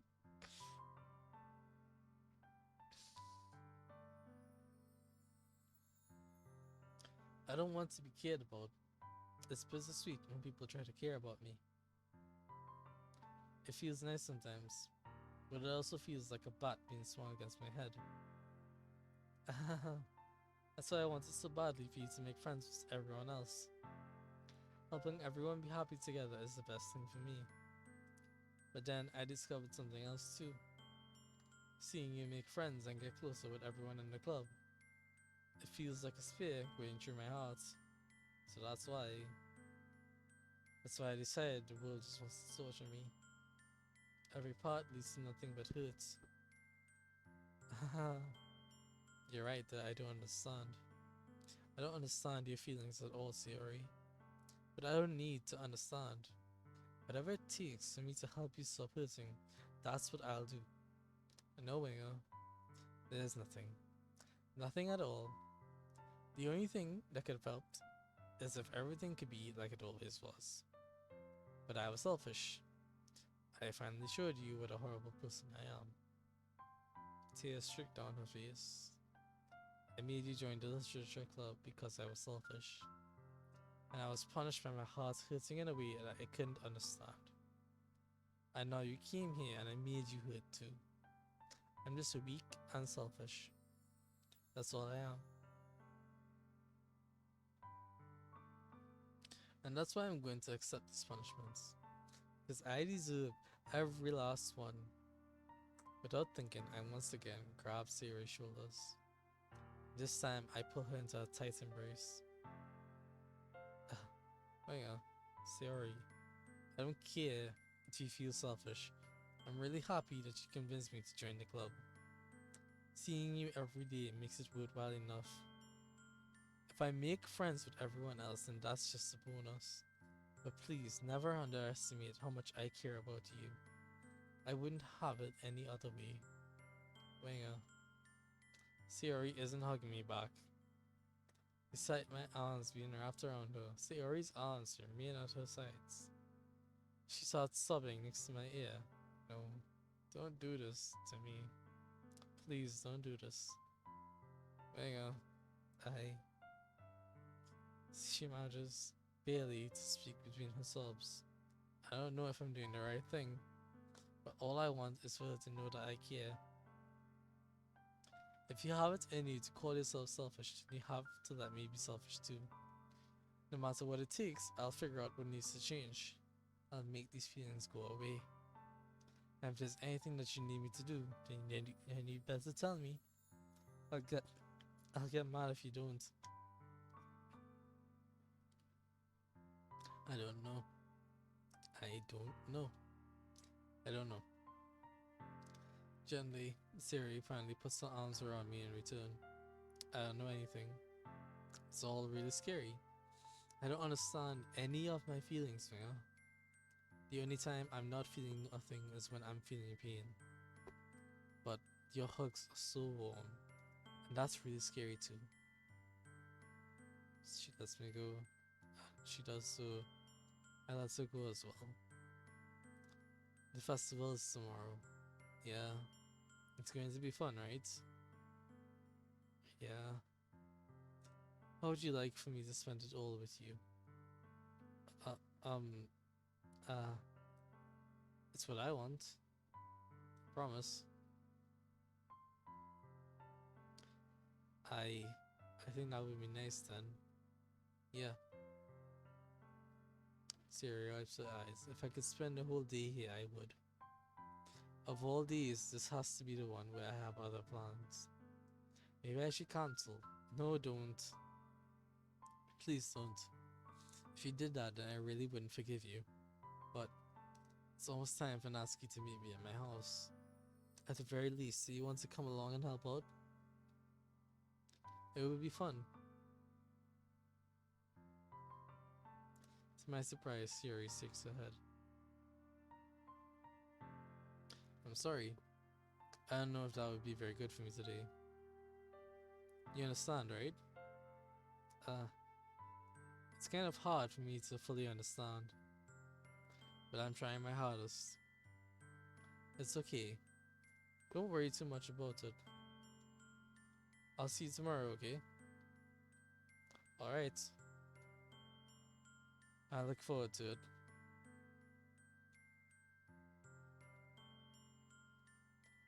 I say goodbye to Sayori and exit her house.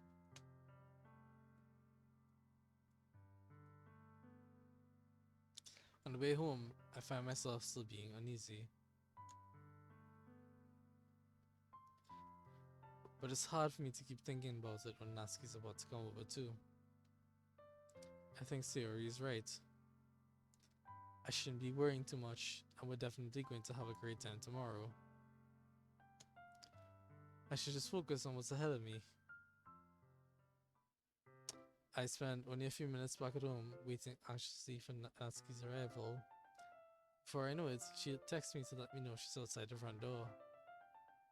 Without delay, I opened the front door to let her in. Sup. Hey. I don't know what I was expecting, but seeing Natsuki in something other than her school uniform totally threw me off.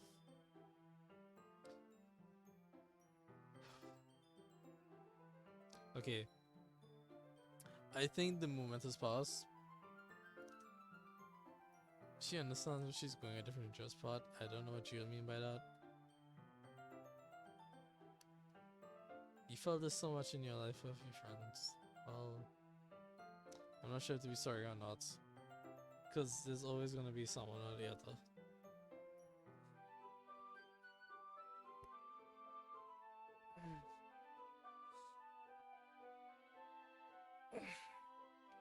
Hey, look, Natsu's a fat bitch even though it's a school uniform. Yeah, that's an A cup. Or maybe B. Probably A.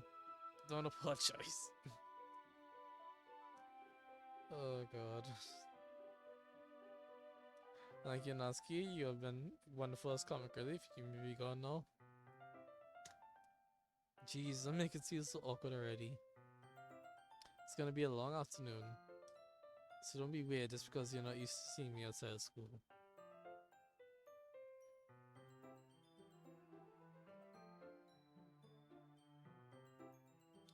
As much as I want to go along with the roasting, I really can't because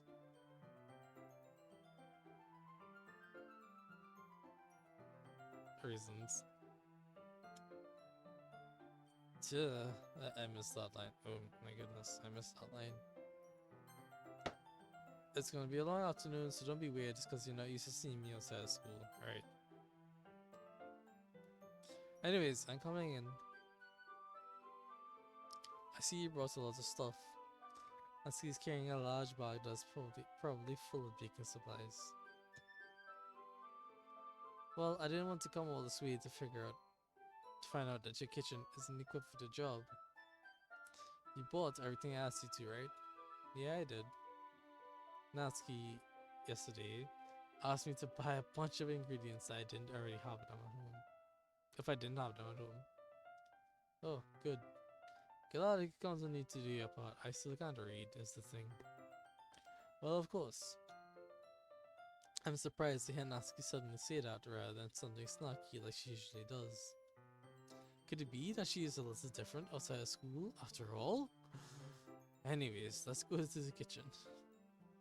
What, you're not even gonna offer to take this heavy bag from me? Where's your hospitality, Winger? Come on. Since when did I need to be a gentleman? You grabbed the bag Natsuki holds out to me. Gah. This is ridiculously heavy. Ah ha ha ha. I carried that all the way here. Are you impressed? See now. Yes, I am impressed, Natsuki. It seems like I always underestimate you. It's because I'm so small, isn't it? You joke. Natsuki hits a fist to my chest. Hey, your size has nothing to do with it. You really hate being small that much? Eh? It's not like I hate it. I mean, sometimes I like proving people wrong when they only think I'm worth my size.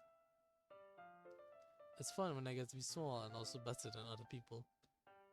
But, geez, never mind. What are you making me say? Don't think you can make me talk about weird things just because we're not at school. Are we getting started or what? There's a lot of stuff I gotta teach you. Ahaha. What? That's a little bit more like you. You're more fun when you just speak your mind like that. Hey. Now you are treating me like a child. I was just trying to be a little nicer to you, you know? And just because I don't have a mature and sexy figure like Yuri doesn't mean you should treat me like... Natsuki catches her words and her face turns red.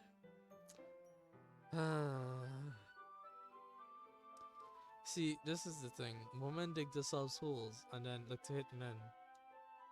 Natsuki, forget it. I didn't say anything. I should apologize. Eh? I appreciate that you were trying to be nicer. I should have been a little more considerate too. But also, if that's what you're thinking, you should know that there are tons of guys who are into body types like yours. Myself included. uh, how would you know that anyways? Just trust me on this one. Gross. Hey, what's that to me? Who else? Man, let's just get started already. Aha! You get all sore when a girl calls you gross.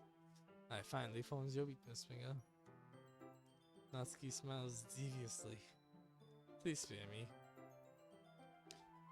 Well, if Natsuki decides to dish up mutton sauce like that, there's no way I'm not fighting back.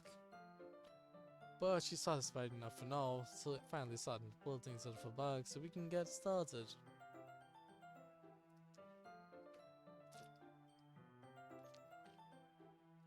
Before long, the whole kitchen is a mess, which is impressive. Spoons, dizzy bowls, flour, spill fluid. Spill fluid? Wait a second. Plastic bags are strewn about every countertop. The mixer isn't big enough to make all the batter at once, so we've had to do it several times. Meanwhile, Natsuki's just babysitting all of my movements to make sure I don't mess up her precious baking. Where did you put the food coloring? The batter's going in the oven soon. It's going to fill the trays. I think it's still in the bag next to the table. What are you using it for? To color the batter, of course. I'm making each tray a different color. That way, even if the flavors aren't different, everyone can still pick their favorite. Ah, that's a cute idea. Are we doing anything like that with the icing? Do you want to? You're asking me? I don't really have a preference, so come on. You're not putting any heart into this at all. Can't you at least try to have fun? I'm having fun. I'm just not really sure what Natsuki's trying to get out of me. Meanwhile, I see her separate the batter into smaller bowls and put a few drops of food coloring into each.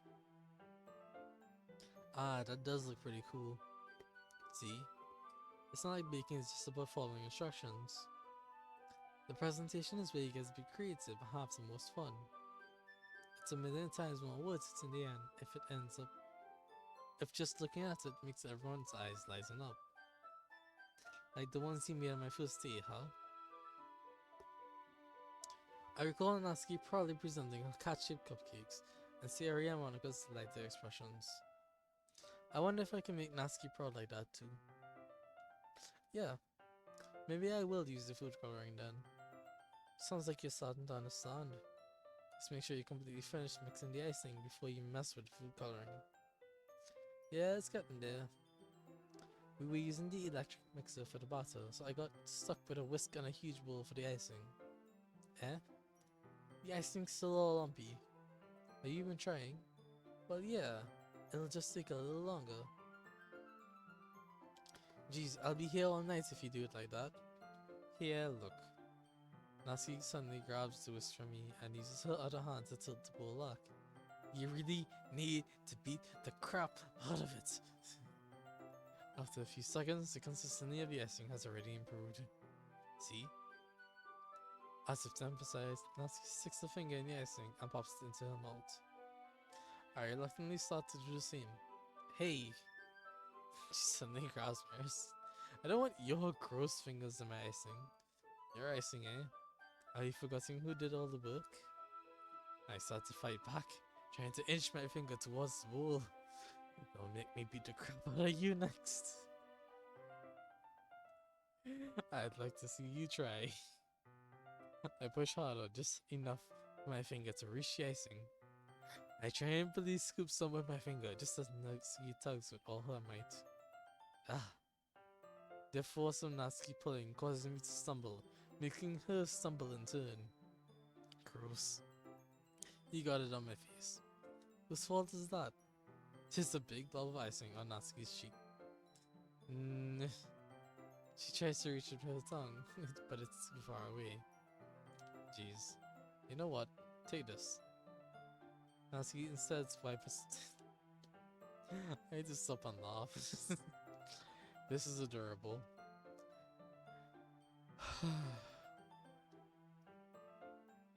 Natsuki instead wipes it off with a finger before shoving it towards my own face. You wish. I'm faster. I grab her wrist with my hand before it reaches my face. Natsuki tries to use her other hand to fight back, but I grab that one as well. Ahaha. Stop. Not until you apologize for calling me gross. Fine, fine. I'm sorry for calling you gross. You know I don't mean it. It's just fun seeing you react to it. You do that to me all the time, you know. saying dumb things just to get a reaction out of me. You really shouldn't tease girls like that. Is that so? In that case, I probably shouldn't do this either. I take Natsuki's finger in my mouth and the cup of the icing. What? Did you seriously just... Ah. Ah. Natsuki is so surprised. She can't even figure out how to get mad at me. Her face is entirely red. Monika, you really shouldn't do that kind of things to girls unless you really like them. You know that, right? What kind of question is she asking me just like that? How did the moon turn to... How did the mood turn to this so quickly? I... Natsuki gazes at me in silence. I notice her shallow breaths. Why am I starting to feel dizzy? Why do I hear boss music? Eh? Out of nowhere, out of nowhere, the fire alarm starts going off. Natsuki rushes over to the oven. Is something burning? I thought you didn't put the cupcakes in yet. No wonder. You left a dirty tray in here, dummy.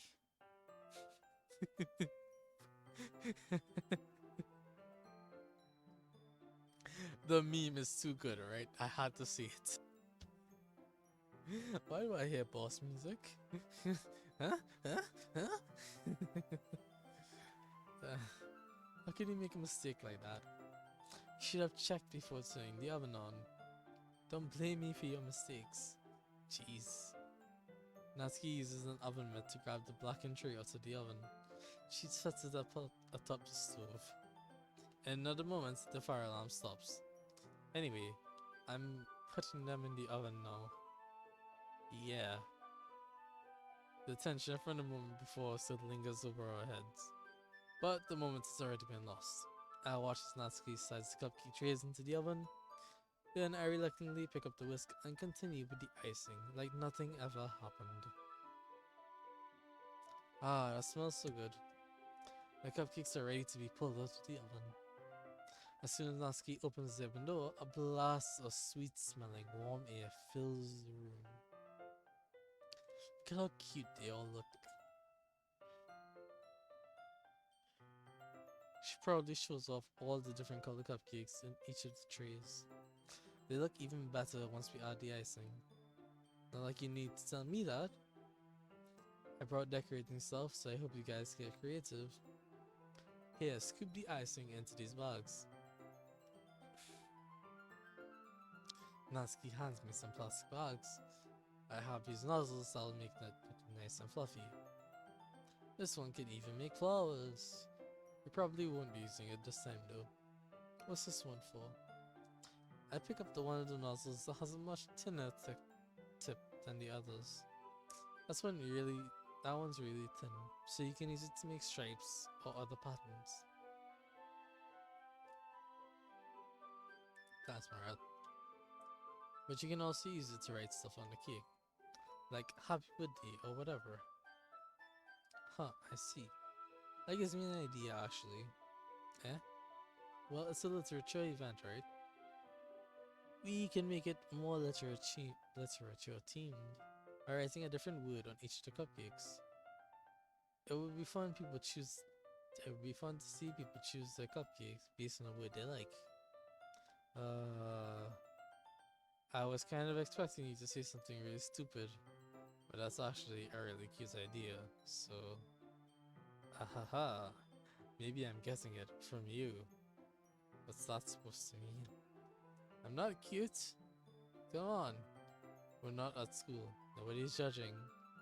You can dress and act like this and not expect me to think you're cute. Well, same with you. Eh? Did you say something?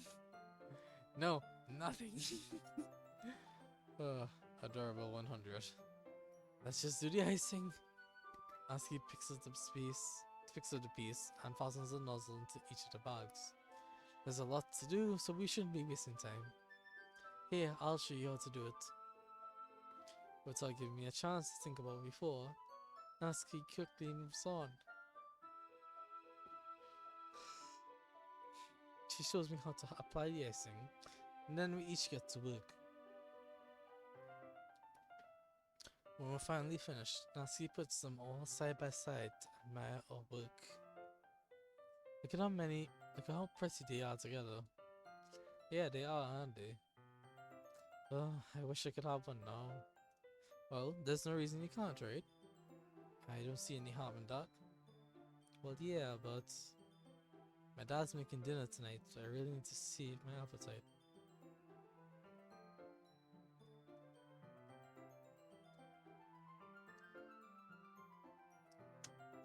Ahaha! Sayori is the exact opposite in that regard. If she was here, we'd probably be down 10 cupcakes already. And she would still eat dinner. Come on, that's just unhealthy. Besides, when my dad cooks, I need to eat as much of it as I can. Well, anyway, I was hoping we would have time with manga, but I need to be home for dinner. Ah, already? That's a shame. It's your fault for working so slowly. You should have thought about that. It's not like you'll always have this chance. Man. As usual, Natsuki places the blame on me. You can bring the cupcakes tomorrow, right? If you and Sayori each carry some, then you can probably do it in one trip. Yeah, I can do that. And don't worry, I won't let her eat any. Haha, I wish you would listen to me the way she listens to you. Yeah. I think back again to the conversation I had with Sayori earlier today. I felt so helpless. Sayori always listens to me, but at this point, it felt like she couldn't listen to me at all. Okay, I'm all packed up. Good work today. You too. I'll walk you out, I guess. Just like that, Natsuki's about ready to leave. It feels like the afternoon went by in a flash. One night, did I even take the opportunity to get closer to her like I wanted? Well, I guess I'll be off then. Thanks for all the help and everything. I'll see you tomorrow. Wait, Natsuki. Eh? What you said before about not always having this chance. It doesn't have to be that way at all. I had fun today. You showed me how fun baking can be, like you wanted. But aside from that, you can come over anytime, okay? I think that, if possible, I'd like to spend more time like this. If you want to read manga or go out somewhere, do you really mean that? Natsuki looks at me tensely, like she's trying to hide her expression. Yeah, I want to spend more time with you. Wanga, I thought you only cared about getting this done. I'm sorry I had to leave so early today. I really didn't want to. I really would stay here longer if I could. I feel the same way as you, so... Natsuki suddenly gets closer to me. Wait, Natsuki. Sounding inches from me, Natsuki looks up at me. I feel her skin... I feel her fingers gently clutch at the sides of my shirt, as if holding on to me. Her rose-colored cheeks and matching eyes fill my vision, along with her slightly parted lips. What is happening? My head starts to go dizzy as I feel soft pressed against me. I felt it for a while now. Natsuki suddenly jumps back. Sayori? Eh? Ah, hi, Winger. Sayori! Just no, we won't. It's okay, Winger. I just stopped by to say hi. Hi. Well, you should have come a little earlier. I'm already on my way out, so... Oh, really? That's too bad. Shit, well, yikes indeed.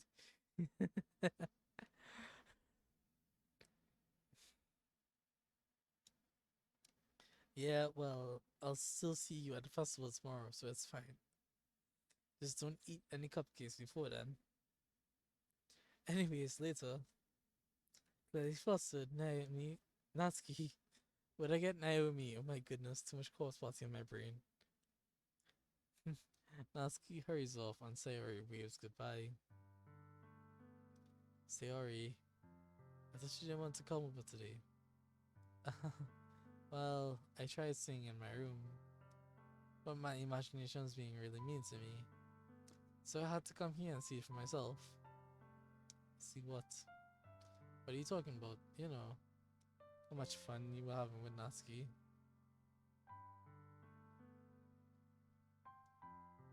HB there?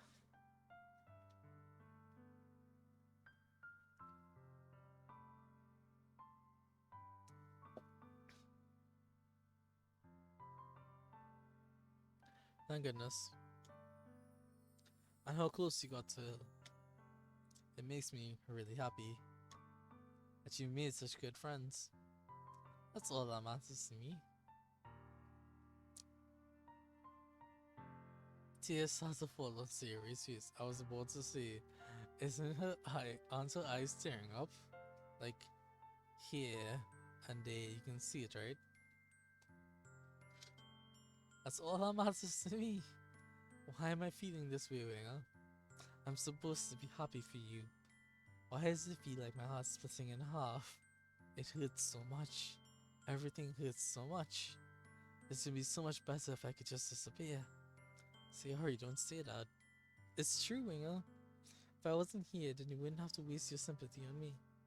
You wouldn't have to put up with me being selfish. Monika was right. I should just... Monika? Monika was right about what? Sayori, what I said before is true. I'm not going to let this continue. Caring about you like this isn't the burden your mind is making it out to be. It's something that makes me happy. It's something that I wouldn't trade for anything else. So even if it takes an entire lifetime, I'm going to be by your side until you don't feel any more pain. But she looks away. I put a hand on her shoulder to reassure her. I'm scared, Winger. I'm really scared. What are you scared of, Sayori? I'm scared that I might like you more than you like me. Sayori, it's true, isn't it? I was weak and started to like you too much. I did this to myself. Winger, I like you so much that I want to die. That's how I feel. And that's enough, Sayori. I don't want to hurt I don't want you to hurt anymore. I slide my hand down Sayori's arm and squeeze her hand in my own. Do you remember how I said I always know what's best for you? Do you still believe me? Wordlessly she nods. Even if you don't understand all of your own feelings, I know what you need the most right now, and that's what I'm going to give you. Sayori, I'm friend zoning you. Okay, people. Come on, come on, come on. Are you friend zoning her or not?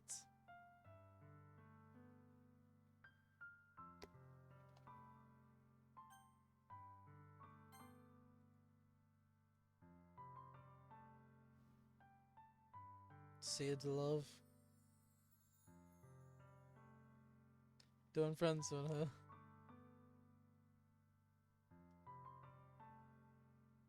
HP. Opinion. Please.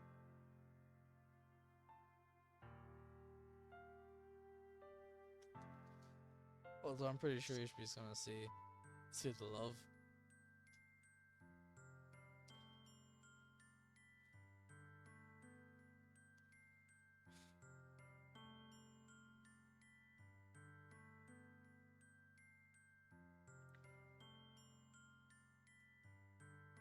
Don't friend zone. Alright, cool. I love you. I love you. I love you. I love you. I love you. Eh? What is love? Don't ask that question. You get too many weird answers. Oh god, pop the pill. Those are my true feelings. So, there's no way you could like me more than I like you. I should have realized it sooner.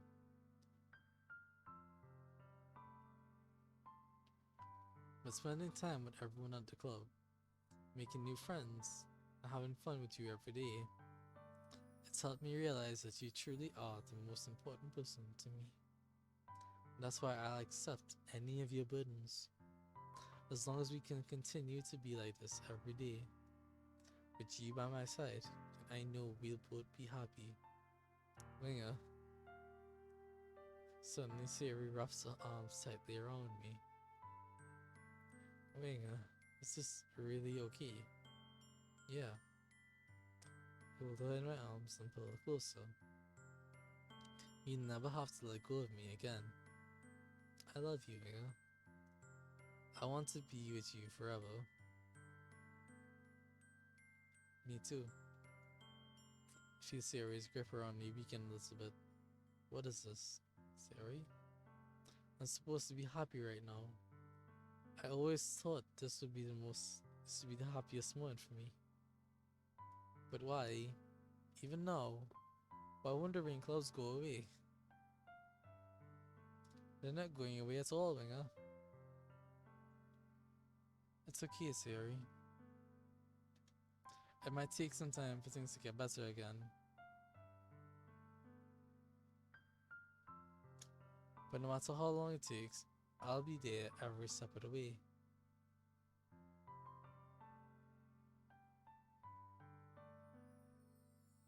That's all that matters right now. Oh, okay. I trust you.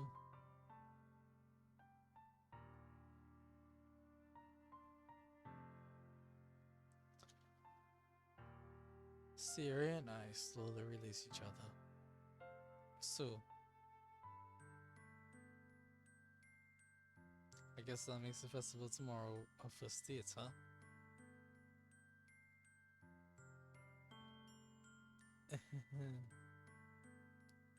What are you saying?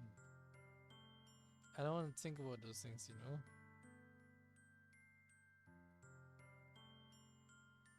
I want everything to be the same as it always has been.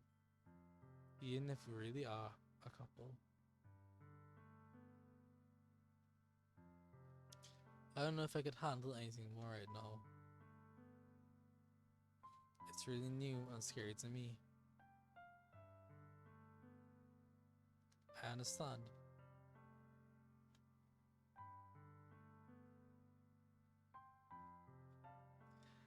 We'll go at whatever pace suits you best. Hey, Winger. She gazes at me once again, smiling sadly. Even if I get really, really sad, this is the best thing for me, right?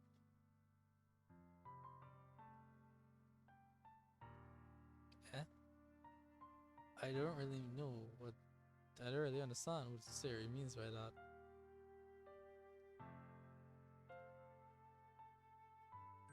Are you saying that this is making you feel sad, Siri? I don't know. I don't understand what I'm feeling.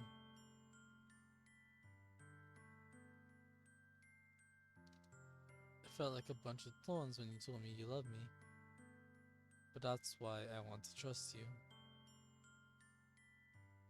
You know what's best for me. Yeah, I do.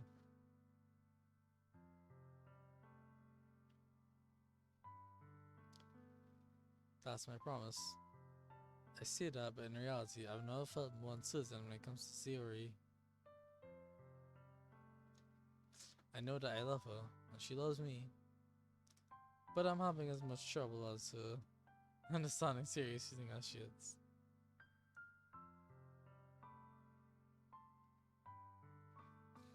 Even though I can comfort her, I kept wondering if I should be doing something more or something different.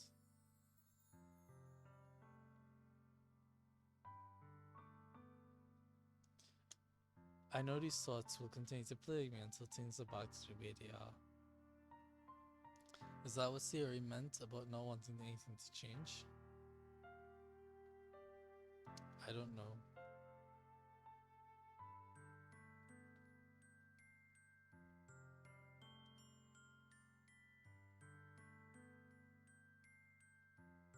but I know that I'll give everything I got. Sayori is the most important person to me.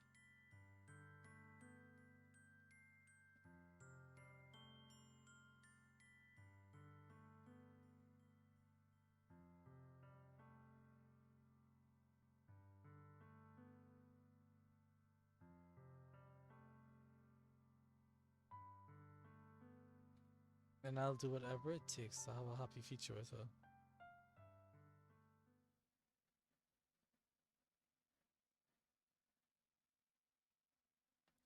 It's the day of the festival. Of all days, I expected this to be the one where I'd be walking to school with Sayori.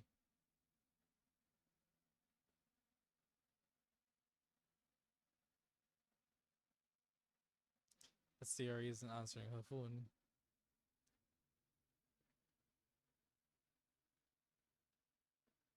Y'all ready for this?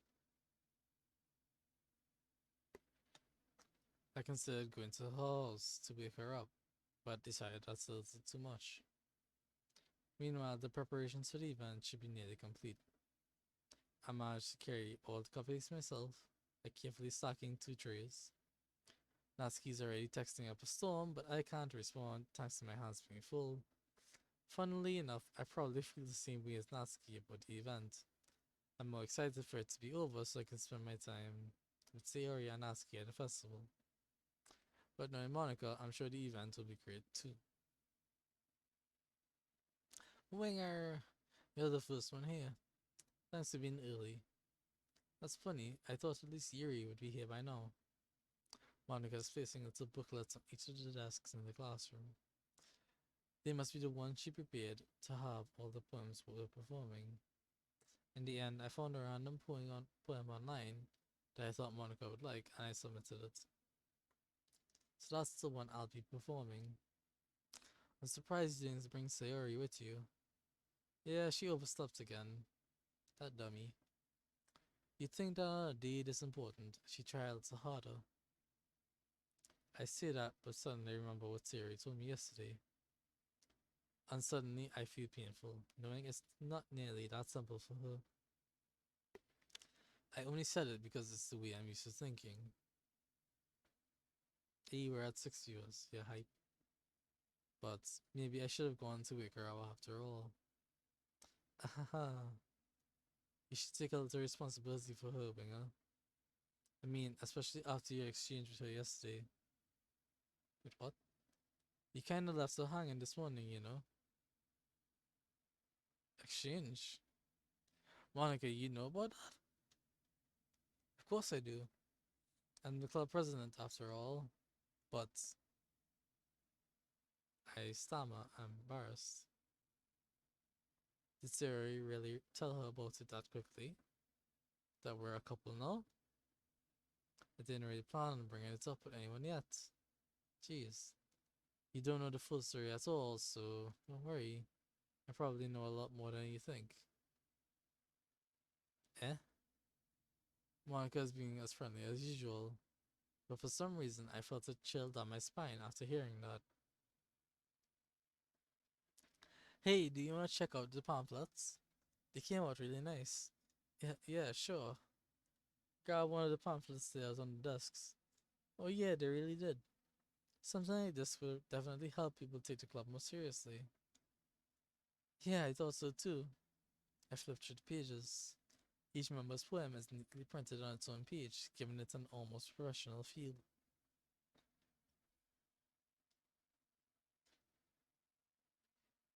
You just noticed she's starting.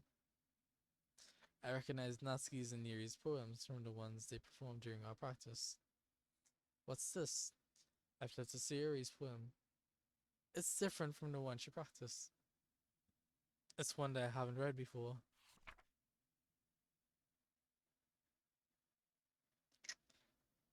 HP, how you doing?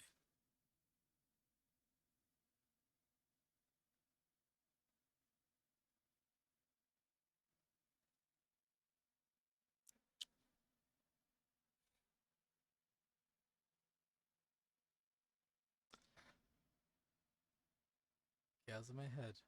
before I do what I know is best for you. Get out of my head before I listen to everything she said to me. Get out of my head before I show you how much I love you. Get out of my head before I finish writing this poem. But the poem is never actually finished. It just stops moving.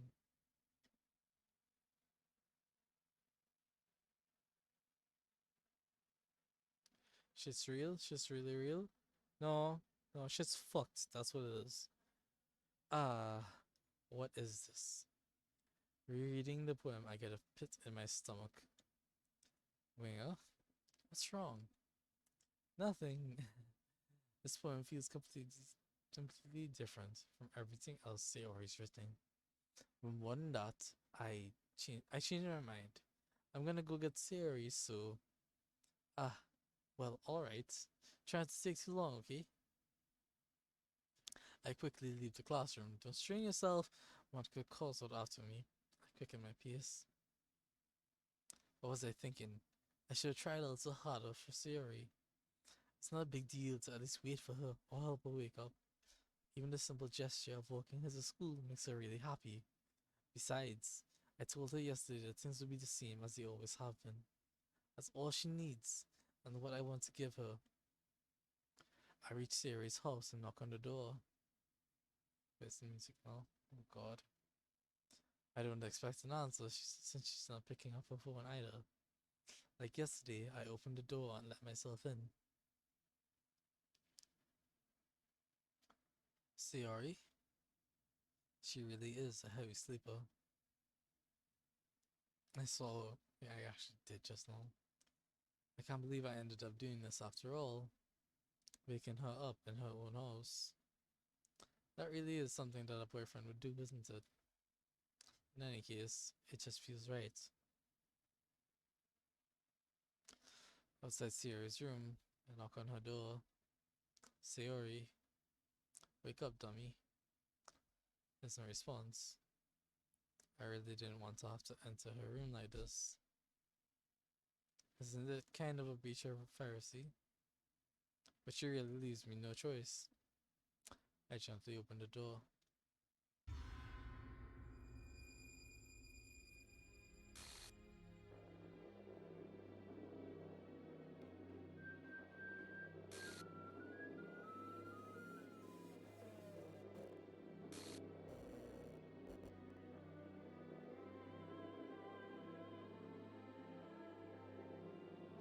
Chills. What the hell? What the hell? It's a nightmare. It has to be, right? This isn't real. There's no way this can be real. Sayori wouldn't do this. Everything was normal up until a few days ago. That's why I can't believe what my eyes are showing me. I suppressed the urge to vomit. Just yesterday, I told Sayori I would be there for her. I told her I knew what's best and that everything will be okay. And why? Why would she do this? How could I be so helpless? What did I do wrong? Confessing to her. I shouldn't have confessed to her. That's not what Sayori needed at all. She even told me how painful it is for others to care about her. Then why did I confess to her and make her feel even worse? Why was I so selfish? It's all my fault. My swarming thoughts keep telling me everything I could have done to prevent this. If I just spent more time with her, walked to school, and remained friends with her like it had always been. And I could prevented this. I know I could prevented this. Screw the literature club, screw the festival. I just lost my best friend. Someone I grew up with. She's gone forever now. Nothing I do can bring her back. This isn't some game where I can reset and try something different. I had one chance and it wasn't careful enough. And now I'll carry this guilt with me until I die. Nothing in my life is with one hers. But I still couldn't do what she needed from me. And now, I can never take it back. Never. Never. Never. Never. Never.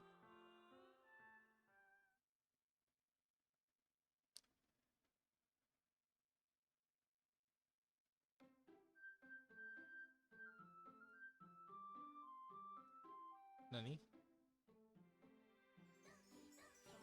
Uh, Everyone else is seeing this, right?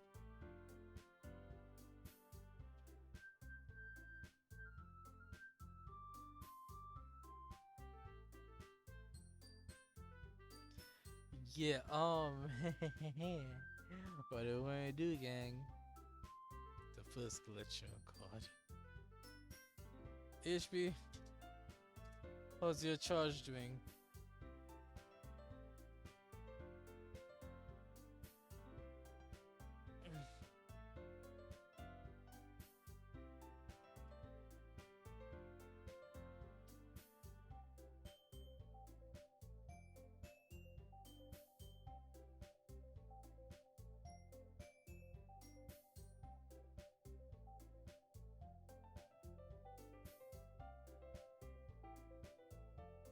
Oh, also, if you haven't noticed, you are the guest of honor for the series, for this game. Still good and flashing blue? Gotcha. Um, Settings. It's fine. Load game. My saves still exist. Look, I can still see a Sayori in the distance in the middle of the void. What is this?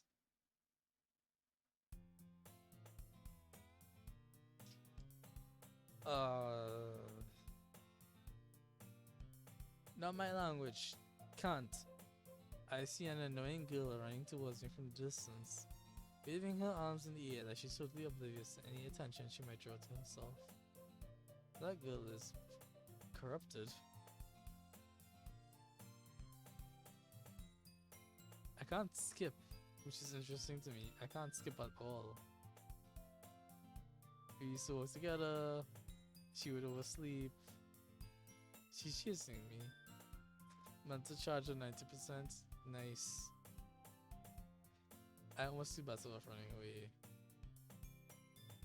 However, I just sigh and idle in front of the crosswalk and let corrupted data catch up to me.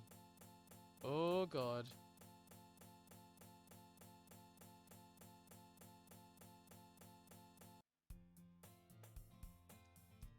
Well, I don't think we're gonna get through another incarnation. I'm pretty sure we'll get halfway through. It's an ordinary school day, like any other. Mornings is usually the worst. Being surrounded by couples and friends groups walking to school together. Meanwhile, I'll always go to school alone. I always tell myself it's about time I meet some girls or something like that. But I have no motivation to join any clubs. I'm perfectly content just getting by on the average while spending my free time on games and anime. There's always the anime club, but it's not like there would be any girls in it anyway. The school day is as ordinary as ever, and it's over before I know it. After I pack up my things, I stare blankly at the wall, looking for an ounce of motivation. I don't find it. You want me to pause the stream? Because I want to need to do that.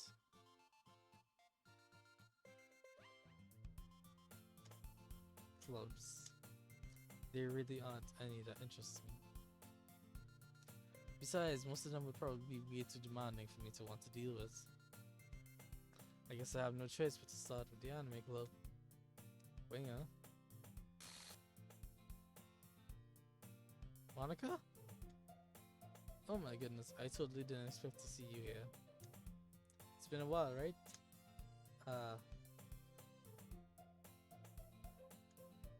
Yeah, it has. Monika smiles sweetly. We do know each other.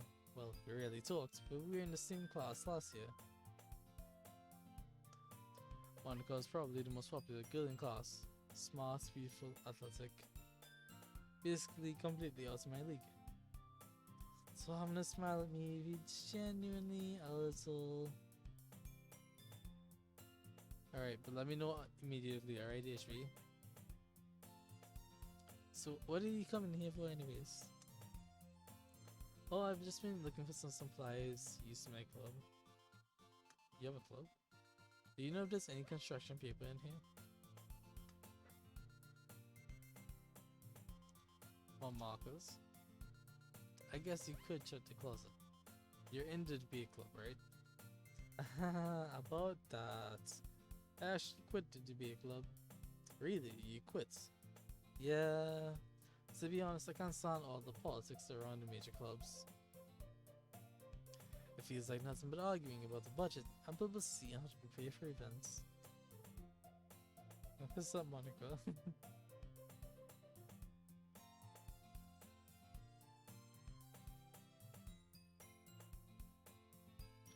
I'd much rather take something I personally enjoy and make something special out of it. That's the mood. In that case, what club did you decide to join?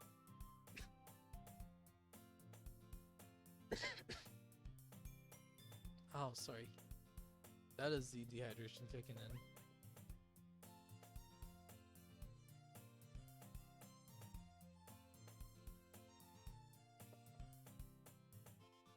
Actually, I'm starting a new one. Yeah, yeah. A literature club. Oh my god, the glitches. Literature? That sounds kinda dull. How many members do you have so far? Um, it's kind of embarrassing, but there are only three of us so far. It's really hard to find new members for something that sounds so boring. Well, I can see that. But it's really not boring at all, you know?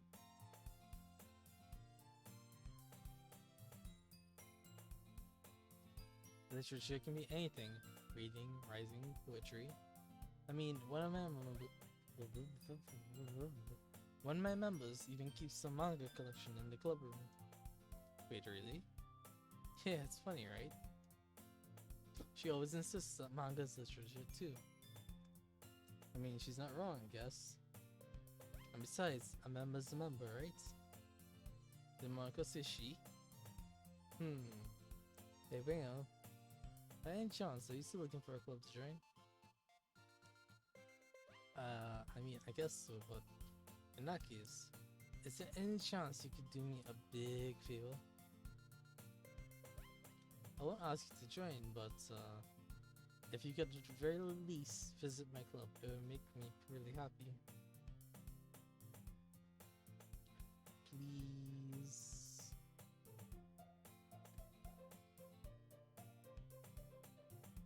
Um.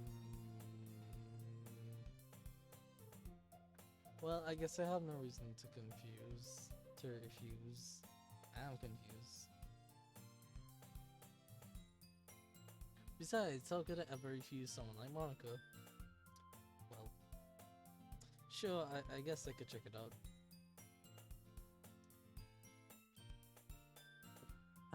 Awesome. You're really sweet, Winger, you know that? It's nothing, really. Shall we go then? I'll look for the materials another time. You're more important. And thus, today marks the day I sold my soul to Monica and her irresistible smile. Same though, I do that. I timidly follow Monica across the school and upstairs. A section I never use. Monica, full of energy, swings open the classroom door. Um, if it's not noticeable yet, I'm gonna start to floor boobs for no good reason. Yeah, boobs. If it's not exclusively new, it's a woob, and I'm flowing it. I'm back, and I brought a guest with me. I guess? Seriously, you brought a boy? Way to kill the atmosphere. Don't you mean Natsuki? But anyways, welcome to the club, yeah? Uh-huh. All words escape me. This club is full of incredibly cute ghouls. So let me guess, I'm Monica's boyfriend, right? What? No, I'm not. Natsuki, the girl with the sour attitude, whose name is apparently Natsuki, is one I don't recognize. The small figure makes me think she's probably a first year.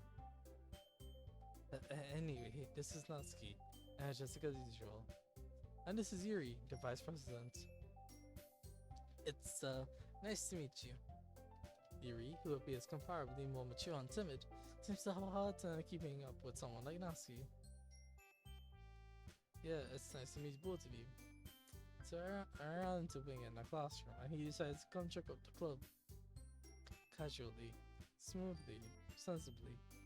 Isn't that great? Wait, Monika, didn't I tell you to let me know in advance if you brought anyone new? I was going to, well, you know. Sorry. I didn't forget that, but I just happened to run into him. In that case, I should at least make some tea, right? Yeah, that would be great. Why don't you come sit down, Winger? The girls have a few desks arranged from a table. Yuri walks to the corner of the room and opens the closet. Meanwhile, Monika and Natsuki sit across from each other. Still feeling awkward, I take a seat next to Monika. So I know you didn't really plan on coming here.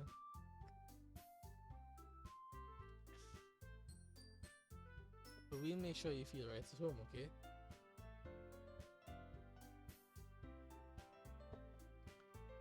As president of the Literature Club, it's my duty to make the club feel fun and exciting for everyone.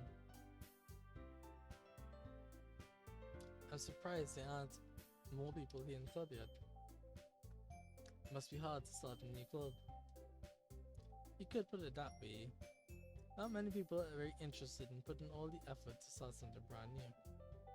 Especially when it's something that doesn't grab your attention like literature. You have to work hard. School events. Confident. Right? Well, I guess. Natsuki reluctantly agrees. Such different girls, all interested in the same goal. Monika was really worked hard to find these two. He returns carrying tea set. Places the teacup in front of each of us. You keep a whole tea set. Teachers give us permission. Cup of tea, yes. Yuri's just trying to impress you, Monika's snitching again. And that's not insulted. I believe you. Faintly smiles to herself. Monika, what do you read? Manga. Natsuki pokes up. Not much of a reader. That could change. Bad smile. Yuri likes deep and complex fantasy worlds. Which is, what did we say it was? Rowling or Tolkien? We said Tolkien, right? But you know, I like a lot of things. Yeah. The minimalistic connection. So it's your personality. Oh, is that so?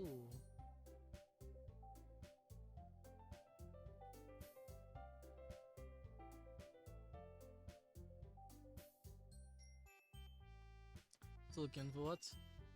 We established that Tolkien is Yuri's favorite also because she likes to be carried away to deep and complex worlds. Fantasy worlds. And it just seems to me that Tolkien is amazing at that. And I hope everyone's okay with me just, you know, kinda skipping through it. Because you've seen most of this before. Like, HP, you okay with this, right? Until we get to something interesting or specifically different.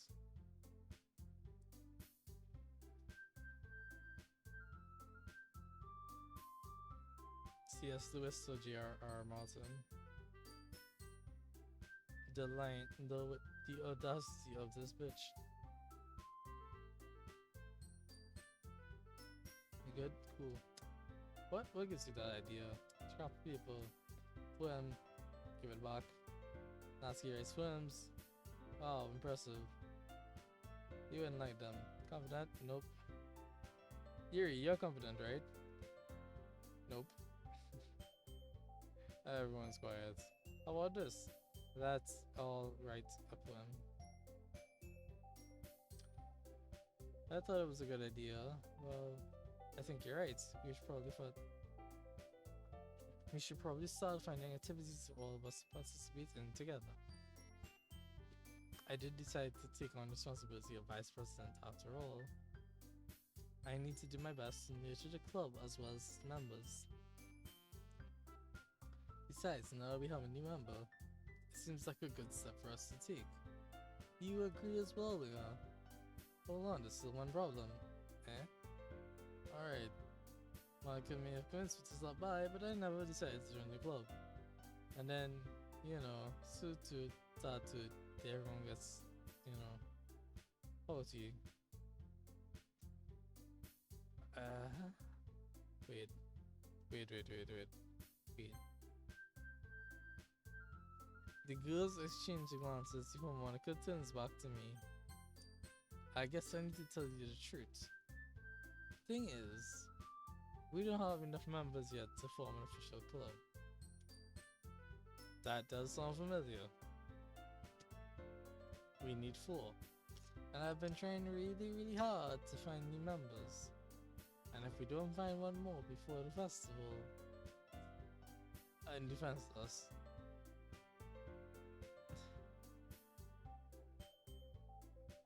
Right. Okay, besides then, I'll join. Really? You mean that? Yeah, it could be fun, right?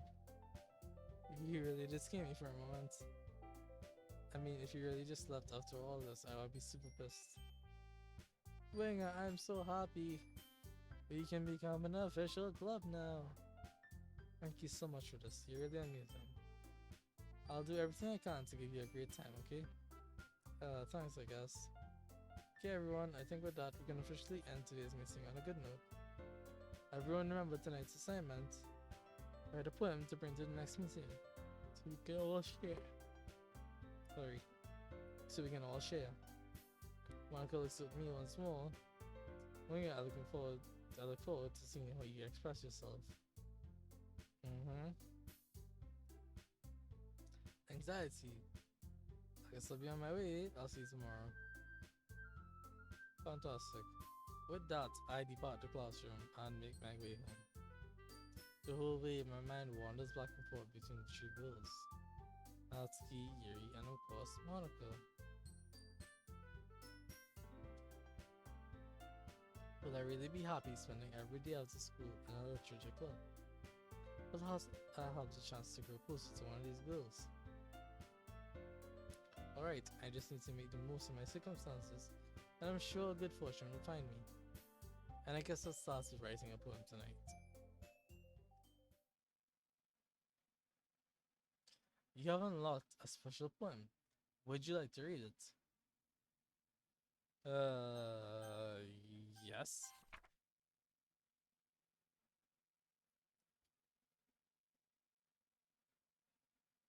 HP, we have a special poem for you. Things I like about Papa. I like when Papa comes home early. I like when Papa cooks me dinner. I like when Papa gives me an allowance. I like when Papa spends time with me. I like when Papa asks me about my friends. I like when Papa asks me about anything. I like when Papa gives me lunch money. I like when Papa comes home before sundown. I like when Papa cooks. I like I like when Papa gives me privacy. I like when Papa doesn't tell me how to dream. Oh, dress. I can't see, I'm short-sighted. I like when Papa doesn't comment on my friends. I like when Papa doesn't comment on my hobbies. I like when Papa comes home without waking me up. I like when Papa keeps food in the house. I like when Papa uses his inside voice. I like when Papa leaves my stuff alone. I like when Papa accidentally drops coins in the couch. I like when Papa is too tired to notice me. I like when Papa is too tired for anything.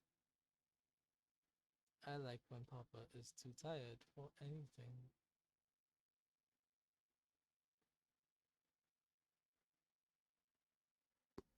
That's kinda sus.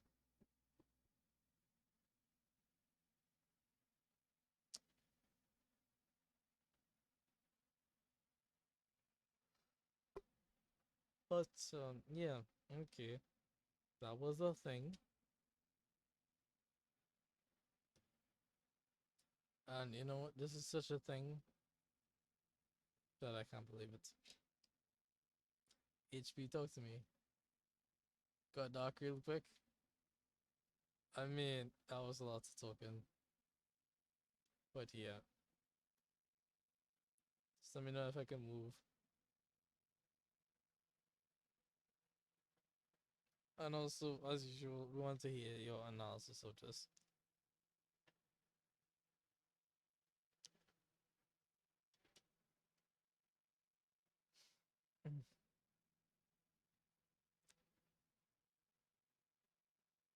Even if the analysis is shit's fucked. Because that's a valid analysis. It really is. It's so straightforward. And dark, you don't see.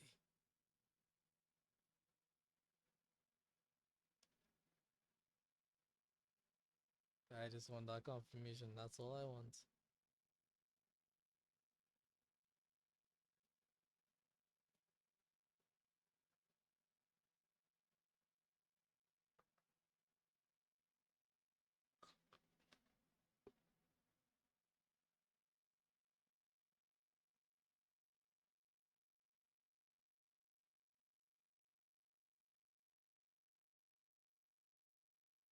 Yeah, basically starts to create life and then the trauma leads to more trauma.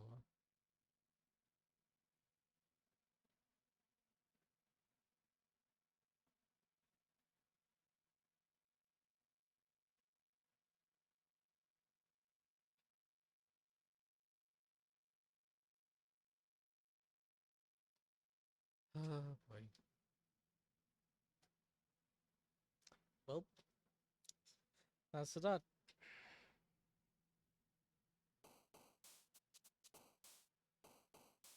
Whose turn is it to give a number?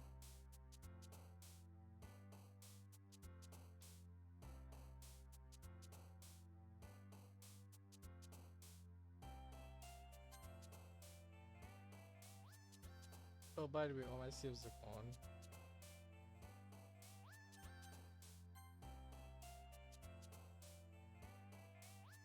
Nine.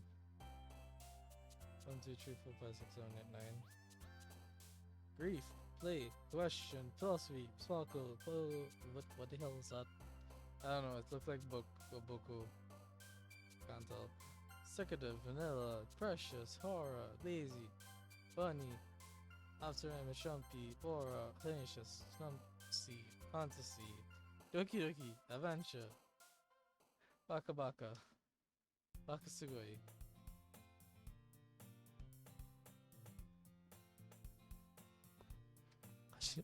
はじめまして。僕はバカ様。外人 If anyone gets that reference, I'm so happy. Also, okay.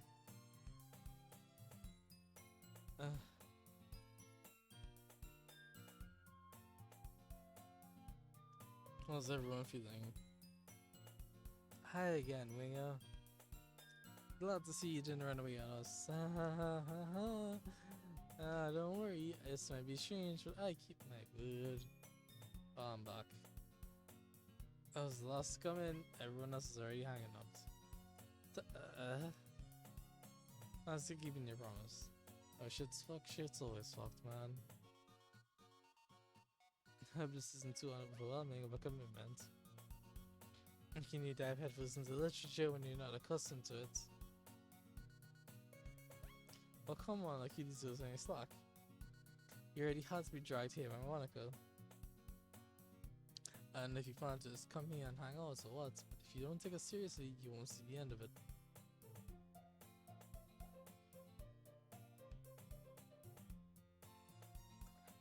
I'm waiting for you all to tell me what's wrong with this image.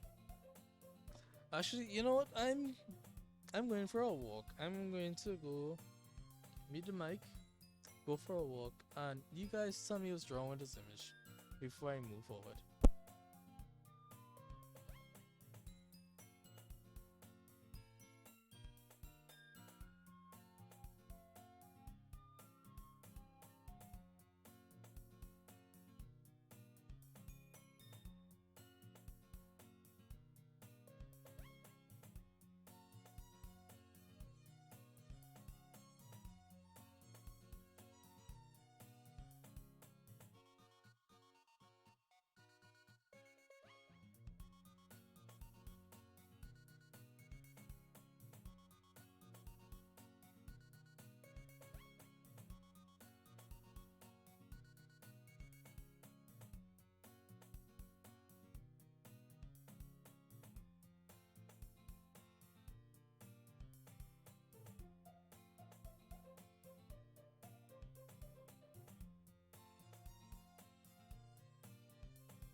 Okay, you're not wrong. Everything is fucked, but there's one specific thing that's bothering me in this particular frame that y'all can pick up on real quick, and I just want to see it in chat before I continue on.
I'm back.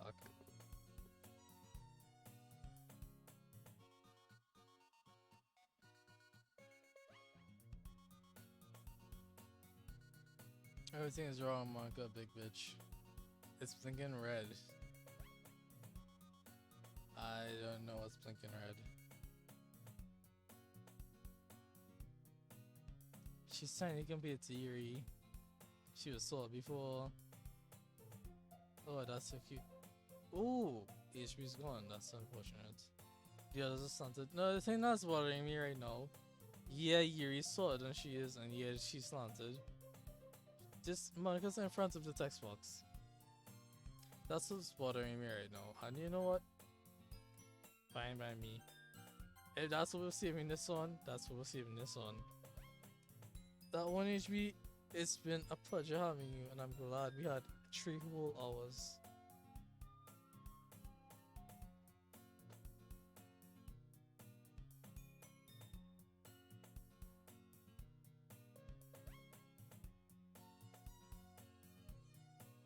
You know, it doesn't matter if you know. I want to hear it. Because it bothers me so much. Well, Natsuki, you certainly have a big mouth for someone who keeps her manga collection in the club room. That's probably what that says. Good night, and sweet dreams. I will see you tomorrow for more Doki Doki. Baka Baka. Baka Sugoi. Baka Sugoi Literature Club. And with that, I think I'm calling stream because, you know, the guest of honor's gone. Ugh. Can't wait for next time. This will be fun. Bye.